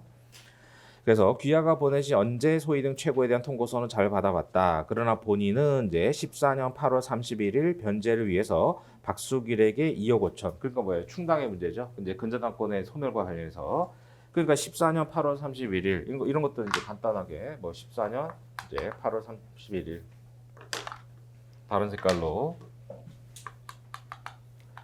그래서 일부 변제한 거잖아요. 그럼 이제 14년 8월 31일 기준으로 충당의 문제로 가겠죠. 그래서 뭐 충당은 자주 나오잖아요. 2억 5천을 지급해서 이제 김상군은 다 변제했다고 하는데 일부 남았죠. 그다음에 2번에 본인의 채권자 측에 대한 피담보 채무는 3년의 시효로 소멸한 것을 볼 수 있기 때문에 말소에는 아무런 문제가 없다. 그러니까 전부 변제했고 전부 변제가 아니더라도 소멸시 완성했다. 이런 얘기고. 그래서 귀하는 빨리 잔대금을 준비해서 지급하시기 바라고 본인은 잔대금 지급하기 전까지는 응할 수 없다. 뭐예요? 동시항변권 행사한 거죠. 이게. 그래서 그런 것들이 이제 예상되는 주장 이런 데다 이제 메모를 같이 해두시면 되잖아요. 저는 시간 없어지면 안 하는데 여기다가 이제 뭐 변제했고 그 다음에 이제 2억 5천을 변제했고 그 다음에 뭐 소멸시효가 완성됐고 그 다음에 동시항변권 행사했고 이런 거잖아요. 그러니까 이런 것들은 이제 여기 그냥 당사자 밑에다 바로 쓰시면 편하다는 거죠. 그러니까 한눈에 보이니까 따로 표 만들고 이러면 또 복잡해질 수 있으니까요. 그러니까 그런 것들을 해보세요. 그러니까 나한테 어떤 게 맞는지를 뭐 연습해 보면 되니까. 그 다음에 넘어가서 16페이지. 여기도 마찬가지예요. 맨 밑에 확인자 박수길. 그러니까 박수길이 돈 받았다는 거 확인해 주죠. 원고한테. 그래서 두 번째 줄에 김상군은 14년 8월 31일 2억 5천만 원을 변제했다. 그럼 그 말은 맞는 거잖아요. 14년 8월 31일이 2억 5천 변제한 거 맞고. 근데 이 사람이 뭐예요? 원금뿐만 아니라 이자 지연이자가 상당하므로 나머지 잔액을 변제받지 않는 한 말소해 줄 수 없다. 그러니까 이제 충당으로 가겠구나. 이거 알 수 있죠. 그런 얘기고. 그다음에 이제 당사자 사망이 되면 항상 뭐 재적 등본 가족관계 증명서 이런 거 나오잖아요. 그럼 이제 여기서 이제 김상군이란 분이 사망을 하신 건데 그래서 17페이지 가서 보시면 그때는 뭐 호주가 있었으니까 김상군은 돌아가셨고 그다음에 처가 먼저 돌아가셨죠. 그러니까 상속인들이 문제가 될 거 아니에요. 그래서 처 이현주는 그 아래서 두 번째 줄을 보면 사망일 2007년도. 그러니까 이현주 이분은 먼저 돌아가신 거고 넘어가셔가지고 자녀가 2명 나오잖아요. 그러니까 이런 것들은 이제 앞에 기록에 안 나왔던 거니까 여기서 이제 추가를 하고. 그러니까 이제 처음에 메모해서 그림 그릴 때는 연필로 하시라는 거예요. 막 지우고 이래야 되니까. 18페이지에 병수 병철 이렇게 나오죠. 그래서 이제 뭐 여기는 큰 문제 없지만 혹시 뭐 미성년자인지 이런 거 나이 같은 거 좀 보시고. 그다음 19페이지 가셔가지고 그러니까 여기 이제 재적 등본 이런 거 빨리빨리 볼 수 있잖아요. 안에 뭐 주민번호 읽고 이러지는 않다니까. 그다음 19페이지에 본인 김상구는 사망하셨고 배우자도 먼저 사망했고 자녀 2명. 그럼 상속인이 2명이구나 이렇게 할 수 있죠. 그다음 넘어가셔가지고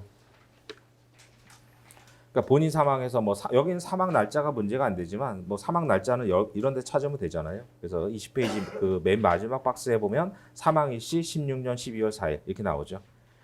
그러니까 사망 날짜가 문제되면 이런 데 찾으면 되니까. 그러니까 이것도 뭐 당사자 사망하면 자주 나오는 기록이니까 금방금방 볼 거고. 그다음 또 일부 상속 포기하잖아요. 또 최근에 중요한 판례도 있어서 21페이지 보시면 이제 가정법원 심판에서 청구인 김병수, 그러니까 안에 내용 자세히 볼 필요 없잖아요. 그래서 이제 상속 포기가 됐다. 그러니까 김병수는 상속을 포기했죠. 여기는 이 사람은 상속 포기를 했고, 그러니까 김병철이 단독 상속인인데 얘가 뭐예요? 무권 대리한 사람이잖아요. 그래서 상속 포기가 됐고, 그다음 넘어가셔가지고, 그다음에 이제 22페이지의 통지서도 마찬가지로 맨 밑에 발신인 강상우 정호철, 그러니까 이 사람들이 이제 그 누구야 메뉴의 최기로 이제 원고한테 통지서를 보낸 거죠. 그러니까 항상 누가 보냈는지. 그러니까 이제 1번에 보면 여기는 문제 안 되지만 귀하가 보낸 언제 통지서는 잘 받아봤다 이렇게 나오잖아요. 그러니까 우편물 배달 증명서가 나오든가 아니면 여기서 상대방이 내가 언제 받았다 이런 식으로 나오니까 그렇게 찾으시면 돼요. 여기는 뭐 이 기록이야 도달이 문제가 안 되지만. 그러니까 2번에 보시면 그러니까 2번, 3번, 4번이 무슨 얘기인지 알아야죠. 왼쪽 편에 제가 써놓은 대로 유권 대리, 표현 대리, 무권 대리 추인을 주장한 거예요. 제 암기장에도 정리해놨지만 대리인과 거래한 상대방이 본인한테 이행 청구할 수 있는 방법이 뭐예요? 유권, 표현, 추인 이 세 가지잖아요. 순서대로. 그래서 2번에 보면 본인 강상우는 김상곤 소유의 세곡동에 관해서 위임을 받은 아들 김병철로부터 그러니까 유권 대리다 이거잖아요. 그 다음 2번에 보면 김병철로부터 위임장 등등을 제출받고 적법한 대리권에게서 매입했는데 김병철은 평소 그 두 줄을 밑줄 쳐보세요. 김상군을 대리하여 상가를 관리하고 차임 징수한 등의 업무를 하여 왔다. 이제 이거죠. 그래서 뭐예요? 지금 강상우 정우철은 이걸 기본 대리권으로 해가지고 뭐예요? 126조 표현 대리를 주장하는 거잖아요. 그래서 만약에 유권 대리가 아니라면 126조 표현 대리다. 근데 지금 밑줄 치시라고 한 김상군을 대리하여 상가를 관리하고 차임을 징수 이건 사실행위잖아요. 그러니까 법률행위의 대리가 돼야 되죠. 그러니까 기본 대리권은 법률행위의 대리가 돼야 되죠. 그래서 이제 사실행위의 대리다. 이렇게 보면 이제 126조는 될 수 없고 126조는 최소한 기본 대리권 자체가 있어야죠. 근데 상가를 관리하고 차임을 징수하는 등의 업무만 보면 이제 이건 사실행위로 볼 여지가 있고 그다음 4번에 가셔가지고 고소를 취하하고 행위를 용인했다. 이게 뭐예요? 무권대리 추인인데 이건 405조 2항 위반이 돼서 안 된다. 뭐 그게 중요한 핵심이라고 그랬죠. 그러니까 유권대리, 표현대리, 무권대리 추인. 그 전형적인 이제 대리인과 계약 체결한 상대방이 본인에게 유효를 주장한 사안이죠. 그다음 23페이지 가셔가지고 자 여기가 이제 오늘 아니 그 육목 기록에서 핵심 중에 하나예요. 그 답신에 보면 김상군이 이제 최기로한테 보냈죠. 귀하가 본인의 권리를 대신하여 뭐 등등 가처분 결정을 받았다는 통고서는 언제 받아봤다? 뭐야 안다는 거잖아요. 이제 김상군이 그래서 왼쪽 편에 제가 써놓은 대로 채권자 대의에 대해서 알았다 이거잖아요.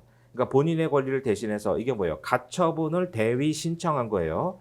그래서 이제 가처분 대위 신청 아까 이 기록이 이제 이 기록 중에 핵심 중에 하나니까 이걸 이해할 수 있어야 돼요. 그래서 언제 알았어요? 16년 3월 21일 날 알았잖아요. 근데 이번에 보면 아들인 김병철의 사무소 등등에 관해서 16년 8월 15일 뒤지잖아요. 그러니까 채권자 대의권 행사 사실을 알았기 때문에 PD의 채권을 처분하는 행위가 금지되죠. 405조 2항에 따라. 자 왼쪽 편에 제가 써놨어요. 그러니까 이게 중요하단 말이에요. 그러니까 채권자가 대의권을 행사해가지고 뭐 말소 등기 등을 했는데 채무자가 그 대의 행사 사실을 알면서 추인하면 405조 2항 위반이잖아요. 이게 중요한데 이제 시험에 안 나왔던 거예요. 그래서 고소를 취하했다. 이게 추인인데 무권대리 추인이잖아요. 근데 이거는 405조 2항 위반이기 때문에 그렇게 배척하면 되는 거죠. 그 얘기로 보시면 되겠고. 그래서 그게 중요하니까 꼭 좀 정리하시고 넘어가셔가지고 그 24페이지에 결정이 나왔는데 그 메뉴에 보면 사건 번호에 부동산 처분금지 가처분이죠. 채권자 최기로 채무자 강상우. 그래서 이제 아까 이거잖아요. 그러니까 지금 김상군의 말소등기 청구권을 보존할 목적으로 최기로가 뭐예요? 김상군의 가처분을 대위한 거죠. 그러니까 이게 뭐예요? 가처분이 대위로 들어갔다는 걸 읽을 수 있어야 돼요.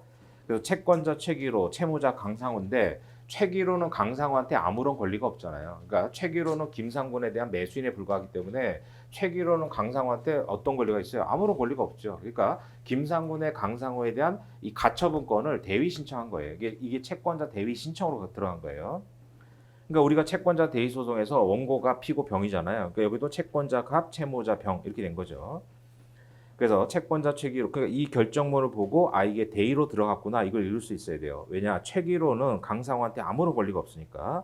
그 결정 주문 볼까요? 채무자는 그 소유 명의의 뭐 등등에 관해서 처분행위 사실은 아니 된다. 이게 처분금지 자처분이고 그 다음에 그 주문 두 번째 문단에 피보전 권리가 뭐예요? 피보전 권리가 가처분의 피보전 권리예요. 그래서 피보전 권리가 채권자 대위에 의한 소유권 이전 등기 말소 청구권. 자, 말소 청구권 누구한테만 있어요? 김상군한테만 있잖아요. 그러니까 최기로는 그냥 김상군의 매수인이니까 최기로가 강상우한테 말소 청구권 있어요? 아니잖아요. 그러니까 여기서 말하는 피보전이 그래서 뭐예요? 가처분의 피보전. 즉 김상군이 강상우한테 갖고 있는 말소 등기 청구권. 이거란 말이에요. 이거 피보전 권리가. 그래서 그걸 뭐 한다? 최기로가 대의권 행사한다. 이 얘기잖아요. 그렇게 읽으실 수 있어야 돼요. 그래서 피보전 권리 옆에다가 가처분의 피보전 권리. 왜냐 최기로는 강상우한테 아무런 권리가 없으니까요. 그다음 25페이지 가셔가지고 그래서 여기까지가 법률 관계고 그다음 여기는 이제 차기환과의 임대차 관계죠. 자 그래서 뭐 어떤 분들은 여기까지 읽고 뭐 쓰고 하시던데 뭐 그건 뭐 여러분들 알아서 선택적으로 그래서 이제 기록의 사실관계들이 딱딱 피고별로 끊어지잖아요. 그러니까 어떤 분들 여기까지 읽고 뭐 쓰고 하시던데 뭐 그건 뭐 알아서 본인 스타일대로 하시는 거니까. 자 25페이지에서는 이제 차기환과의 법률 관계. 그러니까 목적물은 똑같잖아요. 세곡동이고 그다음에 뭐 2조 뭐 됐고 그다음에 3조에 보면 이제 임차인은 임대인에게 월 차임으로 매월 300만 원을 매월 14일에 후불로 지급한다. 그러니까 선불인지 후불인지 잘 봐야죠. 그러니까 그건 이제 그 임대차 그 뭐 차임 같은 거 공제하거나 계산할 때 선불을 잘못 따지면 이제 한 달이 빠지거나 더 들어가거나 하잖아요. 여기는 뭐 큰 문제 없지만 선불인지 후불인지 잘 체크하셔야 돼요. 그 다음에 이제 5조가 중요하죠. 이 기록에서는. 그래서 5조에 보면 이제 계량 비용 원상회복 임차인은 목적물에 대한 계량 비용을 임대인에게 청구하지 않고 임차인의 부담으로 한다. 그러니까 계량 비용이니까 유익비 아니에요. 이게 뭐예요? 유익비 포기 특약이죠.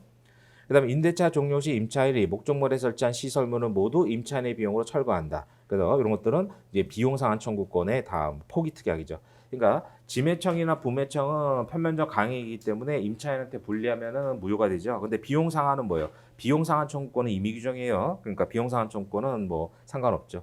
포기 특약이.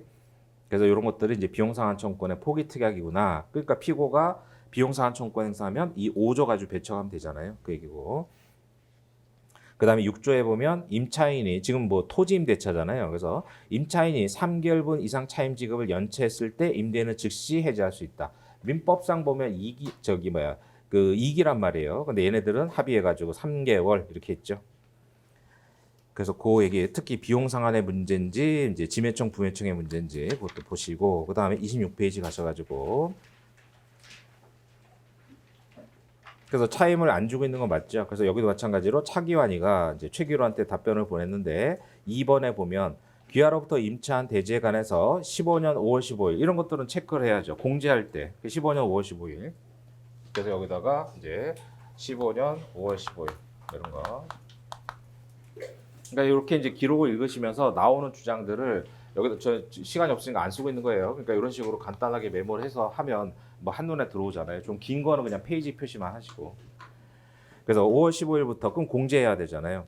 그다음에 뭐 원소유자인 김상구 씨로부터 매수해서 취득하겠다고 해가지고 임차한 것인데 등기부를 떼어봤더니 강상우한테 넘어갔죠. 따라서 귀하께서 위 토지 소유권을 정당하게 취득할 수 없을 것으로 판단되어 가지고 거절할 수 있다. 이건 유효한 항변이 아니잖아요. 그러니까 임대인은 뭐 소유자일 필요가 없으니까. 그다음 3번에 가셔가지고 고은수란 사람이 신청해서 법원이 내린 월차임에 대한 압류 추심 명령을 받았다 이거고 이것도 뭐 선택경에 나왔죠. 실제로 추심되지 아니하면 공제할 수 있잖아요. 그래서 이제 이런 주장을 했는데 그러니까 이제 첫 번째 강상우한테 넘어가서 못 주고 있다. 그래서 이제 뭐 이런 것도 써놓으면 되죠. 그러니까 강상우한테 넘어갔으니까 못 주겠다. 그 다음에 이제 고은수가 압류 추심했으니까 못 주겠다. 이런 얘기잖아요. 네, 그런 식으로. 그다음 세 번째 이제 차임 지급 거절은 정당하고 귀하로부터 보증금 전액 받기 전까지는 요구 행할 수 없다. 그래서 이제 보증금과 뭐 동시행 관계잖아요. 이제 보증금 동양. 그러니까 이런 식의 주장들이 있죠. 그러니까 이런 것도 그대로 이제 피고는 뭐라고 주장할 수 있습니다에 올리면 되니까 이렇게 간단하게 정리를 해놓으시고 그런 것들은 이제 따로 표 만들든가 아니면 뭐 당사자 밑에 쓰시든가. 그다음 27페이지 가셔가지고 여기 이제 고은수가 압류 추심한 거잖아요. 자, 그래서 사건 번호의 압류 추심이고 채권자 고은수 채무자. 그러니까 채권에 대한 강제 집행이니까 제3채무자가 나오죠. 그러니까 고은수 최기로 차기환. 자, 결정 주문 볼까요? 결정 주문의 세 번째 줄까지가 뭐예요? 이게 압류 명령이에요. 채무자의 제3채무자에 대한 별지기재 채권을 압류한다. 그다음 제3채무자는 채무자에게 지급해서는 안 된다. 그게 뭐예요? 지급금지 명령이잖아요. 두 번째 줄이 지급금지 명령이에요. 그 차기환한테 지급금지. 그다음 세 번째 줄은 뭐예요? 채무자는 채권의 처분과 영소를 해서는 안 된다. 이게 처분금지 명령이죠. 그래서 이제 압류 명령의 이제 두 번째 줄은 지급금지, 세 번째 줄은 처분금지. 그다음 네 번째 줄이 추심 명령 이렇게 되는 거죠. 그다음에 청구 금액은 뭐예요? 청구 금액은 채권자 고은수가 채무자 최기로한테 받을 돈이에요. 그래서 이게 이제 청구 금액이 이제 그 1,500만 원. 이거는 이제 채권자 고은수가 최기로한테 받을 돈이다. 그럼 이제 압류라는 건 강제 집행의 첫 번째 단계라고 그랬죠. 그래서 청구 금액 가로 안에 보면 공중인가 무슨 법원의 법인의 금전소비대차 공정증서. 그러니까 우리가 이제 어음 공증 같은 거 봤잖아요. 그래서 공정증서 작성해서 공증사무실에 가서 공증받죠. 그랬다가 이제 채무자가 돈을 못 갚으면 다시 공증사무실에 가면 집행문을 부여해준다고요. 그럼 그거 가지고 압류 추심한 거죠. 그러니까 압류가 되려면 두 가지 방법이 있어야 되잖아요. 판결 같은 집행권은 어떤가, 아니면 이제 저당권에 대한 물상대위권 행사든가. 근데 여기는 공정승서 가지고 집행했나 보다 이렇게 알고 있어야 되고. 그다음에 그래서 이후에 그게 나오잖아요. 채권자가 위 청구 금액 말씀드린 대로 1,500은 고은수가 최기로한테 받을 돈이에요. 공증인가 등등의 집행력 있는 소비대차 공정증서 정본, 이게 이제 집행권원이 되는 거죠. 그래서 주음같이 열정한다 돼 있고. 그다음 넘어가셔서 그럼 28페이지 채권의 표시는 뭐예요? 이건 피압류 채권이란 말이에요. 피압류 채권요. 그래서 이제 최기로가 차기한한테 받을 돈이죠. 그래서 이제 1,500만 원. 아래 임대차 계약에 기하여 채무자가 제3채무자가 가지는 차임 채권 및 이거죠. 그러니까 요거는 이제 그 28페이지에 있는 건 피압류 채권이에요. 그래서 이제 차기한이가 네 채권자인 고은수가 압류 추심해서 나는 못 주겠다 이렇게 한 거잖아요. 그 얘기고. 그다음에 29페이지는 항상 채권에 대한 효력 발생, 채권에 대한 압류, 감류, 가처분, 추심 전부 모두 뭐라고 써요? 제3채무자에게 송달된 시점이 효력 발생 시점이라고 그랬죠. 그러니까 29페이지에서도 맨 밑에 그 날짜 바로 위에 보면 제3채무자 차기환하기에 송달된 날짜. 여기 뭐 같은 날짜지만 그래서 마지막 줄에 나오는 15년 10월 2일 여길 동감 쳐두시고 이게 효력 발생일이죠. 그러니까 채권에 대한 효력 발생 시점은 뭐 채권의 이중 양도라든가 뭐 이렇게 문제될 수 있잖아요. 그러니까 누구한테 먼저 송달됐는지 상관없이 항상 제3채무자에게 송달된 시점이 효력 발생 시점이죠. 그래서 여기서 문제가 되면 15년 10월 2일이 효력 발생 시점이에요. 그다음 넘어가셔서 30페이지에 그래서 최기로가 차기한한테 임대차 해지를 주장하는 거잖아요. 그래서 기합께서 본인으로부터 뭐 등등에 관해서 뭐 이제 5월 15일 아까 나왔고 이번에 가셔서 귀하가 3개월 이상 임대를 연체. 아까 약정서에 있었잖아요. 3개월 이상. 그래서 해지를 통보한다. 3번에 뭐 토지를 인도하고 전액 납부해 달라. 그다음에 보증금에서 공제하겠다 이거죠. 그다음 31페이지 가셔가지고 그러면 이제 뭐 차기한이 답변한 거잖아요. 그러니까 이 첫 번째 줄 보세요. 본인은 귀하의 해지 통고서를 거기서 동감 쳐놔야죠. 15년 11월 14일. 그러니까 이런 식으로 그 우편물 배달 증명서가 안 나오면 내가 언제 받았다 이렇게 나온단 말이에요. 그러니까 이제 해지의 의사표시가 해지도 의사표시니까 도달해야 되잖아요. 그러니까 15년 11월 14일부로 해지가 된 거죠. 그래서 그런 도달 날짜가 중요할 거고. 그래서 이번에 보면 공제 주장하고 있으나 뭐 등등 고은수의 압류 추심 때문에 못 주고 있다. 서로 지금 계속 주장하는 거잖아요. 그래서 공제하겠다. 얘는 공제 안 된다 이런 거. 그래서 3번에 가셔가지고 그래서 뭐 등등 해가지고 토지 정비 개량 비용. 그러니까 개량 비용이면 보통 유익비잖아요. 수선 비용이면 필요비. 뭐 개량했다 유익비 이렇게 된 거고. 그래서 유익비 청구한 거고요. 그다음 4번에 그거 했죠. 지매청 행사한 거잖아요. 그래서 이제 경우 압류 추심이 있으니까 공제하면 안 된다. 그 다음에 개량 비용 2,500만 원 달라. 그 다음에 지매청 행사했다. 이거 다 배척해야 되잖아요. 그래서 지매청이 인정되면 상환인 청구로 하니까. 자, 그래서 뭐 이제 7천만 원이 거기서 나온 거고 넘어가셔가지고 그다음에 이런 식으로 이제 실제 소송에서야 감정을 하겠지만 이런 식으로 기록에서는 항상 뭐 중개사나 이제 건축업자들이 얘기를 해주잖아요. 32페이지에 이거는 뭐 등등 해가지고 공사대금 전액을 받았고 이제 그래서 두 번째 줄에 2,500에 도급받았다. 그러니까 공사 비용이 2,500이라는 거죠. 근데 공사 가치는 마지막 줄 2천만 원이잖아요. 그러니까 저 유익비 같은 경우는 이제 필요비는 필요비 전액을 청구할 수 있지만 유익비는 이제 그 투입한 비용 또는 가치 증가액 중에 회복자의 선택에 따른 선택 채권이죠. 물론 여기는 이제 유익비가 안 되지만 인정이 안 되지만 그래서 이런 식으로 공사 비용 2,500이 들었는데 객관적 가치는 2천만 원 올라갔다 이렇게 하는 거죠. 그다음에 뭐 33페이지처럼 아까처럼 얘기한 대로 내용 증명이 도달이 되는 그런 거고 그래서 날짜하고 보면 되죠. 그래서 그런 얘기들이니까 바로 저기 해설 보죠. 36페이지에 여기 뭐 당사자는 별 문제 없잖아요. 그러니까 요즘 뭐 주민번호 안 쓰니까 원고 쓰고 그다음에 피고들. 그러니까 이것도 그냥 기록 나온 순서대로 쓰세요. 그러니까 요즘 뭐 CBT니까 뭐 이렇게 저 하기도 편하잖아요. 그러니까 이제 뭐 저 예를 들어서 김병철에 대한 부분 잘 모른다고 뒤죽박죽 쓰면 채점하시는 분들도 번거로우니까 되도록이면 요즘 뭐 이렇게 칸 느릴 수 있잖아요. 그러니까 이제 뭐 피고 김병철에 잘 모르겠다 그러면 이제 뭐 이제 옛날에 손으로 쓸 때는 막 이제 칸 띄워놓고 쓰라고 했는데 요즘 뭐 컴퓨터라니까 상관없고 되도록이면 순서를 자꾸 바꾸는 건 안 좋아요. 사례도 그렇고 그러니까 자꾸 바꾸면 교수님들이 아 이 사람 잘 모르는구나 이런 생각을 하시기 때문에 안 바꾸는 게 좋아요. 되도록이면. 그래서 이제 기록 순서대로 피고 쓰시고 그 다음에 피고 순서대로 청구 지시 쓰고 청구 지시 쓴 순서대로 청구 원인 쓰고 이렇게 그래서 아는 거 빨리 써야 되겠다 해서 막 뒤죽박죽 쓰면은 이제 오히려 안 좋은 인상을 주니까 그래서 이제 순서대로 기록 나오는 대로 그 여기는 뭐 저기 뭐 피고도 별 문제 없죠. 그래서 김병철, 박수길, 강상우, 정호철, 자기야 이렇게 있고 그다음 소의 제목은 이것도 마찬가지로 그냥 청구 취지 중에 아무거나 쓰면 되지만 일반적으로는 청구 취지 1번을 쓰세요 그냥. 그래서 등 청구의 소 이렇게 붙이면 되잖아요. 그래서 이제 뭐 청구 취지 중에 아무거나 써도 되지만 이제 그 1번 김병철이 첫 번째니까 이전 등기 청구잖아요. 그러니까 소유권 이전 등기 하고 그다음에 등 청구의 소 이렇게 붙이면 되죠. 그래서 청구 취지를 가서 이건 뭐 청구 원인 보고 좀 보죠. 넘어가서 자 38페이지 먼저 볼까요? 그러니까 복습하실 때는 이제 그 청구 취지, 청구 원인 쭉 한번 그냥 읽으세요. 1시간 정도. 그래서 지금은 이제 뭐 법리 판단하고 이런 것도 중요하니까요.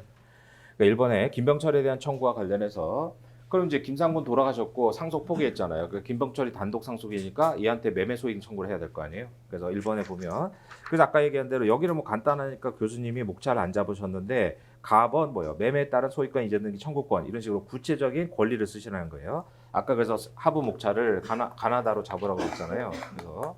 그래서 가에다가 청구원이 이렇게 쓰면 없어 보이니까 아까 얘기한 대로 구체적인 청구권을 쓰시라는 거죠. 매매 소유 등 청구권이잖아요. 그러면 뭐 매매 계약에 따른 소유권 이전 등기 청구권 이런 식으로. 그다음에 이제 주시상목행위죠. 그러니까 시작을 원고는부터 시작하잖아요. 원고는 언제 누구로부터 그다음 목적물 쓰면 되죠. 그다음에 그 뒷부분을 말씀드린 대로 뭐 매매 소비 대차 뭐 이런 식으로 이제 여러 가지 유형들을 외우시라는 거예요. 그러니까 그런 것들만 따로 외우면 되죠. 그래서 토지를 얼마에 매수하되 계약금, 중도금, 잔대금 지급. 그러니까 이런 것들을 메모할 때 다 쓸 필요가 없잖아요. 아까 얘기한 대로 페이지만 써놓으면 페이지 열어놓고 이제 바로 뭐 저기 입력하면 되니까. 을 체결했다. 따라서 원고는 김상곤에게 뭐 등등 지급했다. 이런 거고. 그다음 사망했잖아요. 두 번째 문단에 언제 사망했는데 상속인 누가 있는데 김병수가 뭐 적법하게 상속 포기했는데 이렇게 했을 때 실제 답안지 쓸 때는 이 사건 번호까지 쓸 필요는 없을 거 아니에요. 그러니까 뭐 상속을 포기했다 이렇게 한테 쓰시면 되고. 그러니까 이 사건 번호는 중요한 게 아니잖아요. 여기는. 그래서 그냥 상속 포기해서 이제 김병철이 단독 상속했습니다. 간단히 줄이면 되죠 그런 거.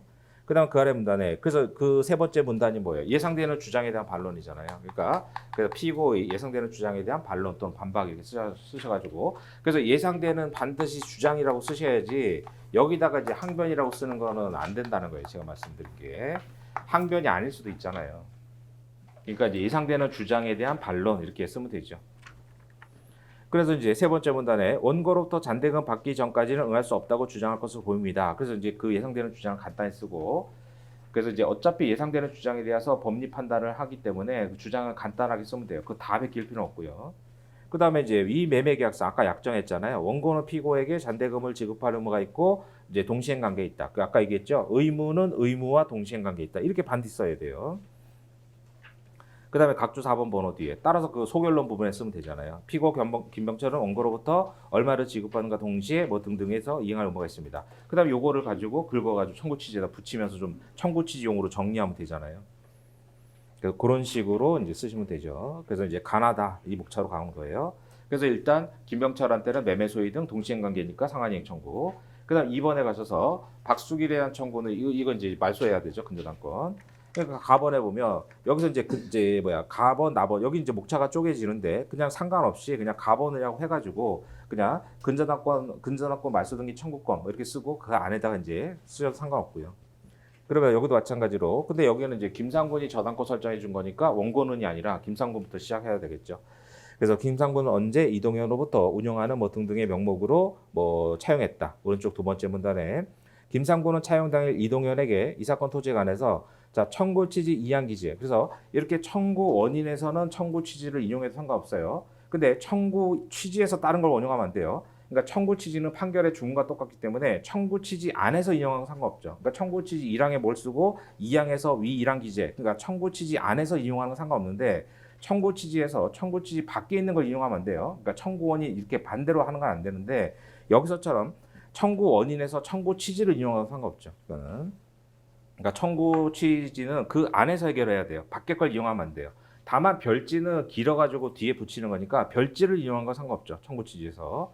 그러니까 청구 취지는 그 안에서 해결해야 된다. 그럼 별지는 뭐냐? 별지는 청구 취지에 쓰는 건데 너무 기니까 뒤로 뽑는 거니까 목록은 별지 목록은요. 그래서 청구 취지는 별지 목록을 이용하는 것 외에는 다른 걸 이용하면 안 돼요. 밖에 있는 걸 이용하면 안 돼요. 그 안에서 스스로 이용해야 돼요. 그래서 청구 취지 이한 기재와 같이 뭐 등등을 맞춰줬다라는 거고, 그러니까 뭐 통지했고 뭐 부기 등을 맞춰줬다 이런 것들 이제 압축적으로 쓰시면 되고, 그다음 나번에 가셔가지고 이제 변제 충당 이게 이제 법리 판단이잖아요. 그러니까 이제 가번 같은 건 교수님이 잘 읽지도 않아요. 그러니까 어차피 이건 주어진 사실관계잖아요. 그러니까 가번 같은 걸 좀 살짝 건너뛰면서 날짜 같은 거 조금 생략하고 쓰셔도 상관없어요. 이거는 사실관계니까 교수님들이 이건 잘 읽지도 않아요. 그러니까 나번 같은 게 핵심이잖아요. 그러니까 여기에 신경 써야 된단 말이에요. 답안 쓰실 때. 복습할 때도 이거 뭐 산수 계산을 정확하게 해야죠. 이런 것들은. 그래서 나번에 보면 박수길에게 2억 5천 변제했잖아요. 근데 뭐 등등이었고 충당의 합의 지정이 없었다. 그러니까 법정 충당으로 간다 이거죠. 그러니까 이 포맷을 알아두시라는 거예요. 그러니까 이제 채무자가 언제 얼마를 변제했다. 근데 이자 지성금 원본을 소멸시키지 못하고 그럼 이제 충당으로 가는데 충당은 뭐예요? 그러니까 합의 지정 법정 이렇게 가잖아요. 근데 합의 없었고 지정 없었죠. 그러니까 법정으로 갑니다. 이렇게 쓰는 거죠. 그러니까 이런 구조를 알아두시라는 거예요. 그다음 그 아래 문단은 뭐 계산 문제니까. 특히 각주 6번에 보시면 이제 이 사건 근저당권의 피담보 채무 이자는 이제 한 달에 한 번씩 주기로 했잖아요. 후불로. 그러니까 3년의 소멸시효가 적용되는데 그 원본은 상사니까 5년이고 이자는 3년이잖아요. 근데 아까 보셨다시피 다 갚는다고 했죠. 채무 승인이 됐잖아요. 그런 거 놓치지 않도록. 그래서 뭐 본문은 계산 문제니까 여러분들 해보시고.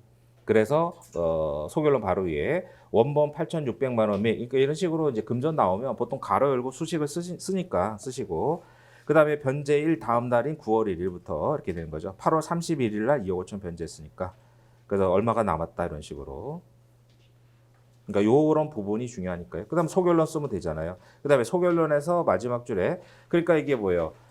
근저당권 판결이 확정되면 원고가 먼저 변제하잖아요. 그리고 피고가 말소해주기 때문에 반드시 뭐라고 써요? 장랭 판결이라고 그랬죠. 그러니까 미청피를 꼭 써야 돼요. 그래서 마지막 줄에 요거 그대로요. 피담보 채무 액수에 대해서 다투고 있는 이상 원고는 말소등기 청구의 이행을 미리 청구할 필요가 있습니다. 거기 별표 하나 써놓으시고. 그래서 특히 장랭 판결이잖아요. 이게 그러니까 미청필 쓰고 그다음 확인해서 나오면 확인액 반드시 써야 되고 두 가지는 꼭 기억하셔가지고. 그래서 미리 청구할 필요가 있습니다. 따라서 박수기는 원고로부터 얼마미 뭐 등등해서 네 번째 줄에 그 40페이지에 약정 지연 손해금이죠. 그러니까 이것도 청구 원인에서는 정확하게 써야 되잖아요. 그래서 원리프로 아까 지연이자 정했잖아요. 그러니까 이게 약정 지연 손해금 손배 예정이죠. 그러니까 이게 다 배점에 있기 때문에 청구 원인 쓸 때는 그게 소척법인지 약정 지송금인지 다 써야 돼요. 그래서 월 2% 비율로 계산한 아까 지연이자 약정 있었죠. 그래서 약정 지송금을 지급받은 다음이잖아요. 동시가 아니라. 그래서 여기 이런 식으로 청구 취지 이양 기재 이렇게 지금 뭐 이제 긁어서 붙이면 되니까. 그래서 예전에는 손으로 쓸 때는 이제 두 번 쓸 시간이 없으니까 이런 식으로 뭐 청구 취지 기재 쓰고 청구 취지에다 좀 제대로 쓰라고 했는데 지금 뭐 입력하면 되니까 긁어서 붙이면 되잖아요. 청구 취지에다가. 그다음에 3번에 가셔가지고 강상호 정호철에 대해서는 핵심이 이제 얘기한 대로 뭐 가번에 뭐 말소등기 청구권 이렇게 쓰시든가 아니면 원인무효 등기 뭐 그런 건 뭐 하여간 구체적인 목차를 쓰시고. 그래서 이제 여기서는 김병철이 뭐예요? 무권대리 했잖아요. 그래서 김병철이 언제 김상군의 뭐 등등을 절취한 다음에 권한받지 않았음에도 대리를 행사가 체결했다 이거고. 그다음에 그 아래 문단에 강상우는 전매했고. 그래서 이제 근데 정우철에게 근데 정우철은 이제 가처분 결정을 받아서 등기가 맞춰졌다. 따라서 마지막 문단에 둘 다 말소가 돼야 되죠. 물론 이제 가처분권 그래서 이제 그 이전 등기, 가처분 등기 다 말소가 돼야 되고 그럼 나번에 예상되는 주장에 대한 반론 이렇게 쓰면 되죠. 그래서 아까 유권 대리, 무권 대리, 유권 대리, 표현 대리, 무권 대리, 추인 세 가지가 있었잖아요. 근데 이제 가번에서 뭐예요? 원고가 이거 무권 대리라고 얘기했잖아요. 그러니까 유권 대리하고 무권 대리는 이게 소송법상 부인이 되는 거 아니에요. 그러니까 여기다 유권 대리라고 또 검토할 필요가 없잖아요. 가번에서 지금 무권 대리라고 얘기를 했죠. 그러니까 나번에 예상되는 주장에서 그 가끔씩 이 기록 가지고 체기표에 있는 이거 가지고 여기 왜 유권 대리 항변 검토 안 했냐 이렇게 물어보시는데 가번에서 무권 대리를 검토했잖아요. 그러니까 검토할 필요가 없는 거죠. 그래서 무권 대리라고 원고가 먼저 얘기했으니까 유권 대리 주장을 뭐 또 부인할 필요는 없잖아요. 그래서 표현 대리, 추인 이 두 가지죠. 그래서 표현 대리는 좀 전에 보신 대로 그러니까 이제 표현 대리 주장의 첫 번째 보면 피고들은 뭐라고 주장할 수 있습니다 이렇게 하잖아요. 근데 이것도 기록에 나오니까 압축적으로 그냥 한 줄로 그냥 쓰면 돼요. 그냥 그러니까 여기서 보면 그 아래서 두 번째 줄 세 줄을 써놓으셨잖아요 교수님이. 근데 우리가 답안 쓸 때는 피고들은 민법 120조 표현 대리에 해당한다고 주장할 수 있습니다. 이런 식으로 한 줄로 쓰시라는 거예요. 어차피 기록에 나온 거니까. 그러니까 그런 부분은 안 읽는다고요 교수님들이. 밑에 이제 이 사람이 뭐라고 배척을 했는지 그걸 보는 거지 피고들의 주장은 다 나왔잖아요. 그러니까 이걸 장황하게 쓸 필요는 없어요. 이런 데서 시간을 줄여야 돼요. 그러니까 예상되는 주장의 내용을 그냥 한마디로 줄이면 돼요. 그러니까 피고는 뭐 126조 표현 대리에 해당된다고 주장할 수 있습니다. 그러나 해서 이제 여기를 잘 써야죠. 아까 얘기한 대로 사실행위에 불과해서 기본 도의권이 될 수 없고 그 다음에 뭐 정당한 이유가 없다 이렇게 깨면 되죠. 그 다음 2번에 여기 핵심이라는 거예요. 무권 대리 추인과 관련해서. 그래서 여기도 마찬가지예요. 뭐 피고들은 이제 무권 대리를 추인했으므로 유효하게 됐다고 주장할 수 있습니다. 이렇게 한 줄로 줄이시고 그 다음에 그 아래 문단에 여기가 중요하다고 그랬죠. 김병철의 무권 대리를 알게 돼서 김상군을 대위해가지고 가처분 결정을 받았고 이럴 때 뭐 사건 번호 굳이 쓰실 필요 없을 것 같고 그 가처분 결정을 받았고 가처분 등기가 맞췄죠. 이게 대위로 갔다는 걸 알 수 있어야 돼요. 그다음 그 아래 문단에 알았다고 그랬잖아요. 그래서 16년 3월 이런 것들은 뭐 날짜가 중요하잖아요. 그러니까 16년 3월 21일 날 도달했고 그 이후에 9월 1일 날 추인했다. 따라서 마지막 문단에 꼭 들어가야 될 단어가 뭐예요? 405조 2항이란 말이에요. 그럼 이제 채점하시는 분들은 이 사람이 405조 2항 썼는지 그것만 봐요. 그래서 그래서 날짜 같은 건 아까 그 사건 번호 이런 건 뭐 쓸 필요 없을 것 같고요. 그래서 405조 2항에 따라 대항할 수 없고 효력을 주장할 수 없다 이런 얘기죠. 그게 중요한 거고. 그래서 그 각주 7번, 8번이 중요한 얘기니까 꼭 이해하셔가지고 대위해가지고 가처분했죠. 그 얘기고. 그 다음에 넘어가셔가지고 그래서 소결론에서 이제 그 쓰면 되잖아요. 김병철에게 뭐 강상우는 말소할 의무가 있고 정우철은 이게 뭐예요? 가처분권자니까 승낙 의무가 있는 거잖아요. 그래서 그건 뭐 보셨고 많이 봤던 거고. 그래서 가압류 가처분 이렇게 이제 법원의 촉탁에 따라 등기는 승낙 청구하잖아요.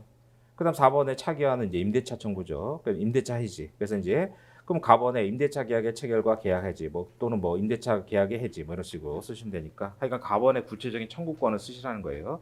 그래서 청구 원인 이렇게 목차 잡지 말고. 그래서 원고는 주시상목행위잖아요. 그래서 이제 차기한에게 그러니까 원래는 원고는 14년 7월 1일인데 이게 김상구로부터 인도받았다. 그러니까 원고는 그 14년 7월 1일 바로 건너뛰어도 상관없죠. 그래서 피고 차기한에게 이 사건 토지를 뭐 등등등 해서 그 이제 뒤 임대차는 이제 보증금, 차임, 기간 뭐 그 이제 이렇게 쓴다는 거. 그다음 그 아래 문단에 이게 중요한 게 이제 피고가 이제 물론 여기다 써도 되고요. 아니면 이제 차기한이 아까 비용 사안 청구했잖아요. 거기다 써도 상관없고. 그래서 임대차 종료 시 설치 시설물을 철거 약정했다. 이건 뒤에다 써도 상관없죠, 그는. 그래서 방가로 이번에 이제 그곳에 음식점을 하고 있는데 차임을 지급하지 않고 있다. 따라서 이제 약정에 따라 3개월 이상 차임 연체니까 해지했고 오른쪽 두 번째 줄 도달했다. 그러니까 이제 임대차 해지의 효력 발생 시점은 도달 시니까 11월 14일 이런 것들이 중요하죠. 따라서 그 세 번째 줄에 15년 11월 14일 해지로 종료된 거잖아요. 의사표시 도달해야지 효력 발생하니까. 그다음 예상되는 주장에 관해서 이건 기록에 나온 거 그대로 쓰면 되잖아요. 방가로 1번 자기가 지금 뭐 추심 있고 어쩌고해서 거절했다고 했잖아요. 그러니까 첫 번째 가번은 뭐예요? 소유자가 너 소유자 아니다 이렇게 했잖아요. 그러니까 여기도 마찬가지로 자세히 이렇게 쓸 필요 없이 그냥 두 번째 줄에 원고가 소유권을 취득할 수 없기 때문에 지급할 의무가 없다고 주장할 수 있습니다. 이렇게 줄여가지고 그러니까 예상되는 주장은 간단하게 그냥 그 포인트만 쓰면 돼요. 그 다음에 이제 그러나부터만 교수님 보실 거 아니에요. 그러니까 임대인은 소유자일 필요가 없다 이런 얘기잖아요. 그 다음에 방가로 나번에 가셔서 고은수가 뭐 암주추심 받아가지고 어쩌고 돼 있다 이렇게 해서 주장하면 되죠. 그 다음 넘어가셔가지고 이거 뭐 선택형에도 나왔던 판례잖아요. 그러니까 압류 추심이 있더라도 실제로 추심되지 아니한 이상 이제 뭐 거절할 수 없고 그 얘기고. 그다음에 2번에 유익비 상한 이건 이제 임의 규정이라고 그랬어요. 그래서 2번에 그 첫 번째 줄 이렇게 첫 번째 문단 이렇게 세 줄씩 뭐 길게 쓸 필요 없다는 거예요. 그래서 뭐 저기 아까 두 번째 줄에 나오는 토지 정비 개량 비용을 받기 전까지는 거절할 수 있다고 주장할지 모릅니다. 뭐 이렇게 쓰면 되죠. 근데 이거는 뭐예요? 그냥 부담 약정. 아까 보신 대로 거기 있는 얘기를 여기다 쓰면 되죠. 포기 특약했으니까. 그래서 비용 상한은 임의 규정이라고 써요. 그래서 유치권 주장할 수 없다. 그다음 지매청은 뭐 잘 아시는 뭐예요? 차임 미지급 해지일 때 안 되잖아요. 그러니까 여기도 마찬가지로 방가르 3번의 첫 번째 문단에 그러니까 이렇게 자세히 쓸 게 아니라 피고는 뭐 지상물 매수청권 행사할 수 있습니다. 그러나 이렇게 한 줄로 쓰면 되죠. 그래서 차임 연체일 이유로 할 때는 안 된다는 거 잘 아실 거고 이런 거 법리로 깨면 되고 그다음에 이제 오른쪽에 가셔서 4번에 동시행변권이잖아요. 그래서 이제 여기도 마찬가지로 이렇게 피고는 원고로부터 이제 반환받기 전까지는 할 수 없다고 주장할 것으로 보입니다. 이렇게 한 줄씩 간단하게 뭐 또는 동시행변권 행사할 수도 있습니다. 이런 식으로 쓰시면 되죠. 그럼 여기는 이제 공제가 되는 거잖아요. 공제. 그러니까 이제 동의항은 맞다. 그래서 그 세 번째 문단이 이제 동의항이 맞다는 거잖아요. 그러니까 동의항은 맞는데 공제하겠다 이거죠. 그래서 공제한 잔액이다. 각주 13번이 그 얘기고. 그래서 이제 네 번째 문단 내려가셔가지고 5월 15일부터 해지로 인한 종료일까지 이게 뭐예요? 그러니까 11월 14일까지는 이제 차임이잖아요. 차임. 그 다음에 그 후부터 인도 완료일까지는 뭐예요? 차임 상당 부당이득이죠. 그러니까 청구 원인을 이렇게 정확하게 밝혀주는 게 이제 득점에 도움이 될 테니까. 그래서 아까 얘기한 대로 그러면 이제 역으로 이제 기록을 보실 때 이럴 때는 의사표시 도달 날짜가 중요하겠구나. 그러니까 나중에 복습할 때는 해설을 먼저 봤으니까 해설 다시 한번 보고 요런 해설에 요런 걸 쓰려면 기록에서 어디를 봐야 되는지 역으로 이제 연습을 하시라는 거예요. 복습하실 때. 그래서 이걸 놓치면 또 메모할 때 쓰려면 또 한참 찾아야 되잖아. 뭐야. 답안지 쓸 때 날짜를 쓰려면 또 기록을 찾아야 되잖아요. 그러니까 역으로 이제 복습할 때는 11월 14일까지는 차임이고 15일부터 인도 완료일까지는 차임 상당 부당이니까 이 날짜를 써야 되겠구나. 그럼 기록 볼 때 이런 날짜를 체크해서 메모를 해야 되겠구나. 이제 역으로 이제 메모할 때 뭘 봐야 되는지 그걸 해설을 보면서 이제 해설에 쓰기 위해서 필요한 내용들을 이제 역으로 찾을 수 있죠. 그다음 5번에 추심 명령에서 고운수 그래서 뭐 주장할지 모릅니다. 이런 식으로 자기가 예상되는 주장은 한 줄씩 간단하게 핵심만 쓰고 그래서 넘어가셔가지고 이건 마표에서 보신 대로 두 번째 줄에 목적물이 반환될 때는 실제로 추진되지 아니한 채 잔존 채권도 공제된다. 이거 뭐 선택형에도 나왔던 판례고 그래서 소결론은 따라서 항상 마지막 결론은 피고론이죠. 그러니까 청구 원인에서는 원고론부터 주시 항목에서는 원고론으로 시작하고 소결론은 이제 피고한테 요구하는 거잖아요. 그러니까 이 소결론이 청구 취지에 들어가는 거니까 소결론의 주어는 항상 피고는 이렇게 가는 거죠. 그래서 인도 의무가 있다. 그럼 결론 모델 쓰고 뭐 증명본부 첨부 서류는 쓰라고 한 적은 없으니까 날짜 됐고 그다음 이제 법원은 뭐 여기는 뭐예요? 부동산에 대한 거니까 등기 의무지, 부동산 소재지고 그다음 금전 채권은 원고 주소지니까 뭐 별도로 해설에 뭐 안 달아 놓으셨던데 그러니까 부동산은 강남구 세곡동이니까 중앙이고 그다음에 금전도 원고 주소지 지참지무니까 그 둘 다 서울 중앙이죠. 그렇게 보시면 되겠고. 자, 앞으로 가서 청구 취지 확인해 볼까요? 37페이지 보세요. 자, 37페이지 청구 취지를 보면 그러니까 이제 피고들 별로 아까 그 소결론을 냈으니까 소결론 부분을 긁어서 청구 취지에 붙인 다음에 그다음에 이제 청구 취지용으로 다듬으면 되잖아요.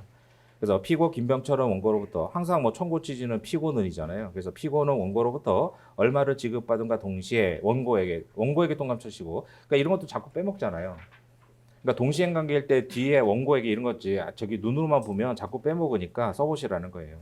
그래서 원고에게 별지목록 제일항 기재 토지에 관해서 언제 매매를 원인으로 한 소위 등 절차를 이행하라 이렇게 하고 그다음 2항에 박수길은 원고로부터 얼마 및 이에 대한 뭐 다감날까지 뭐 지급받은 여긴 다음이잖아요. 다음 동시가 아니라 그다음에 피고 김병철에게 그러니까 이 뒷부분을 자꾸 빼먹으니까 조심하시고 물론 원고에게 하라고 해도 상관없죠. 말소 등기는 어차피 그냥 등기를 지우니까 누구에게 말소해라 이런 상관없잖아요. 그래서 이제 토지에 관해서 그러니까 여기서 보신 것처럼 뭐요 그 청구 취지 2항의 세 번째 줄에 제1항 기재 그러니까 청구 취지 안에서는 이용해도 된다고요. 그러니까 제1항 기재 뭐 위 제1항 기재 이렇게 안에서는 이용해도 상관없어요. 밖에 걸 이용하면 안 되고 그다음에 이제 그 등기 번호 특정할 때도 뭐예요 법원 날짜 접수 제메토로 마치 이것도 틀리시면 안 돼요. 그러니까 이런 거 아까 얘기한 대로 이런 걸 틀리면 안 된다는 거죠. 그래서 그것도 뭐 어떻게 해서 외우시고 어차피 뭐 변호사들 평생 쓸 거 아니에요. 뭐 변호사들에서 쓸 때마다 찾아볼 수는 없으니까 법원 날짜 접수 제메토로 마친 이거 순서 틀리면 안 되고 그럼 등기부의 밑에 나오잖아요. 이런 거. 그래서 근저당권 설정 등기에 말소 등기 절차 이행하라. 이것도 마찬가지예요. 근저당권 등기에 말소 절차 이행하라. 막 이렇게 한 단어씩 막 빼먹거든요. 그러니까 근저당권 설정 등기에 말소 등기 절차 이행 그대로 쓰시고. 그다음 3항에 가서 보시면 강상호는 마찬가지로 말소 등기, 그다음 정호철한테는 반드시 승낙을 구해야죠. 그다음 4항에 차기하는 원고로부터 얼마 뭐 등등해서 그러니까 이런 것들이 쓰기가 좀 어렵잖아요. 그래서 이제 그 4항은 또 중요한 게 일단 본문을 보면 보증금이 1억이었단 말이에요. 1억 원에서 연체한 게 15일부터였죠. 1한 기재 토지의 인도 완료일까지 300의 비율로 계산한. 그러니까 월 300만 원의 이렇게 쓰면 안 돼요. 왜냐하면 한 달을 딱 맞춰서 넘겨준 게 아니잖아요. 그러니까 비율로 계산한 이 말이 들어가야 돼요. 그러니까 인도를 할 때 딱 한 달씩 맞춰가지고 인도해 주지 않잖아요. 그러니까 월 300만 원의 비율로 이 말이 꼭 들어가야 되고.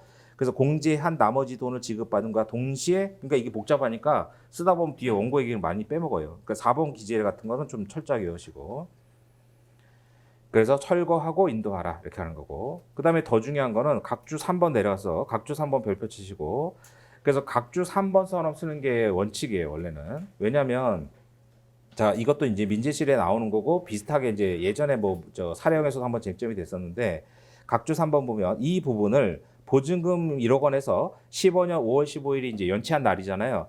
이 사건 소재기 전인 자 17년 6월 14일이 어디서 나온 거냐면 소재기 날이 언제예요? 지금 이 소재기 날이 17년 6월 22일이죠. 그럼 이게 한 달씩 계산해야지 편하잖아요. 금전을. 그러니까 월 300이니까. 그래서 소재기일 기준으로 해가지고 딱 떨어지는 날짜가 5월 15일부터 연체니까 한 달씩 가면은 6월 14일이잖아요. 그래서 나온 게 6월 14일이에요. 그래서 6월 14일까지. 그러니까 소재기시를 기준으로 해가지고 이미 연체된 금액을 미리 빼는 거죠, 미리. 그래서 6월 14일이 나온 거 지금 말씀드린 대로 연체한 게 15년 5월 15일이죠. 그럼 이제 한 달씩 계산해야 편하잖아요. 월 300이니까. 그래서 5월 15일부터 계산해서 소재기일이 6월 22일이니까 바로 앞에 있는 게 뭐 6월 14일이잖아요. 그래서 6월 14일이 나온 거예요. 5월 15일부터 한 달씩 계산해서. 그럼 이게 총 25개월인데 각주 두 번째도 나오다시피 그러면 지금 소장 작성일을 기준으로 뭐예요? 이미 7,500만 원 정해졌잖아요. 연체된 금액. 그러니까 이게 원칙적인 모습이에요. 왜냐하면 지금까지 그렇게 나온 적은 없는데 소장 이게 만약에 기간이 길어지면 어떻게 돼요? 1억 원이 전부 다 공제돼서 즉 현재 소장 작성일 기준으로 연체 차임이 1억 원을 넘어갈 수도 있잖아요. 그러니까 넘어가게 되면 이게 상환이행 청구가 아니라 단순이행만 청구하죠. 그렇게 함정 문제로 나올 수 있는데 아직까지 나온 적은 없어요. 그렇기 때문에 각주 3번처럼 쓰는 게 안전해요. 그러니까 각주 3번처럼 쓰시라는 거예요. 그래서 소장 작성일을 기준으로 날짜 계산을 한 달씩 보통 하잖아요. 그래가지고 지금 소장 작성일이 17년 6월 22일이니까 15년 5월 15일부터 연체했죠. 그럼 이제 5월 15일이니까 6월 14일, 7월 14일, 8월 14일 이렇게 가잖아요. 계속. 그래서 17년 6월 14일이 딱 한 달씩 끊어지는 마지막 날이잖아요. 그때까지 25개월이고 이미 연체한 즉 소장 작성일을 기준으로 이미 연체한 금액이 7,500이잖아요. 이걸 미리 빼는 거죠. 미리 1억 원에서. 그래서 마지막 두 줄에 그러니까 1억에서 7,500을 뺀 2,500만 원에서 17년 6월 15일 어떻게 나왔는지 알겠죠? 6월 14일까지 300을 뺐으니까. 그래서 뒤에는 뭐 똑같고.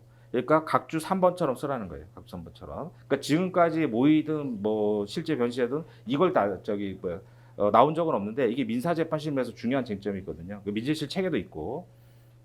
그러니까 어차피 3번처럼 계산을 해봐야 돼요. 그러니까 함정 문제로 소장 작성일을 기준으로 해가지고 지금 2,500 남은 거잖아요. 그러면 날짜가 더 길어지면 이제 소장 작성일을 기준으로 2,500마저 전부 다 공제돼서 오히려 돌려줄 돈이 없는 경우도 생길 수 있잖아요. 그렇기 때문에 뭐 그렇게 나온 적은 없지만 그래서 이제 각주 3번처럼 쓰는 게 더 낫다 이거예요. 또 그런 걸 물어볼 수도 있고. 그래서 이제 가끔씩 이 17년 6월 14일이 어디서 나온 숫자냐 이렇게 물어보시는데 그 한 달씩 계산하기 편하려고 한 달씩 끊으면 6월 14일이 마지막 날이잖아요. 저 소장 작성 기준으로. 그래서 각주 3번처럼 쓰시라는 거고 민재실에서 나온 얘기니까 그렇게 가면 되고 그다음에 이제 올라가서 소송 비용 가집행 아까 얘기했죠. 소송 비용 가집이 순서 절대 쓰시면 안 돼요. 소송 비용은 그냥 뭐 우리가 기록형 쓸 때는 무조건 소송 비용은 피고들이 부담한다 이렇게 쓰면 되고 그다음 가집행도 원래 뭐 직권조사상이지만 직권으로 붙이는 거지만 우리가 시험 볼 때는 반드시 붙일 건 붙이고 붙이면 안 되는 거 안 붙이는데 그러니까 뭐 안 붙이는 것 중에 대표적인 게 뭐예요? 그러니까 이 이제 등기 소송하고 그러니까 의사 진술을 명하는 판결하고 그다음에 형성 판결, 사행위 취소 이런 것들이 대표적으로 가집행을 못 붙이는 거잖아요. 그러니까 여기서 보면 다 1호, 2호, 3호는 다 등기니까 못 붙이고 4호는 그러니까 사항에서는 금전이니까 붙일 수 있잖아요. 그러니까 동시행도 붙일 수 있어요.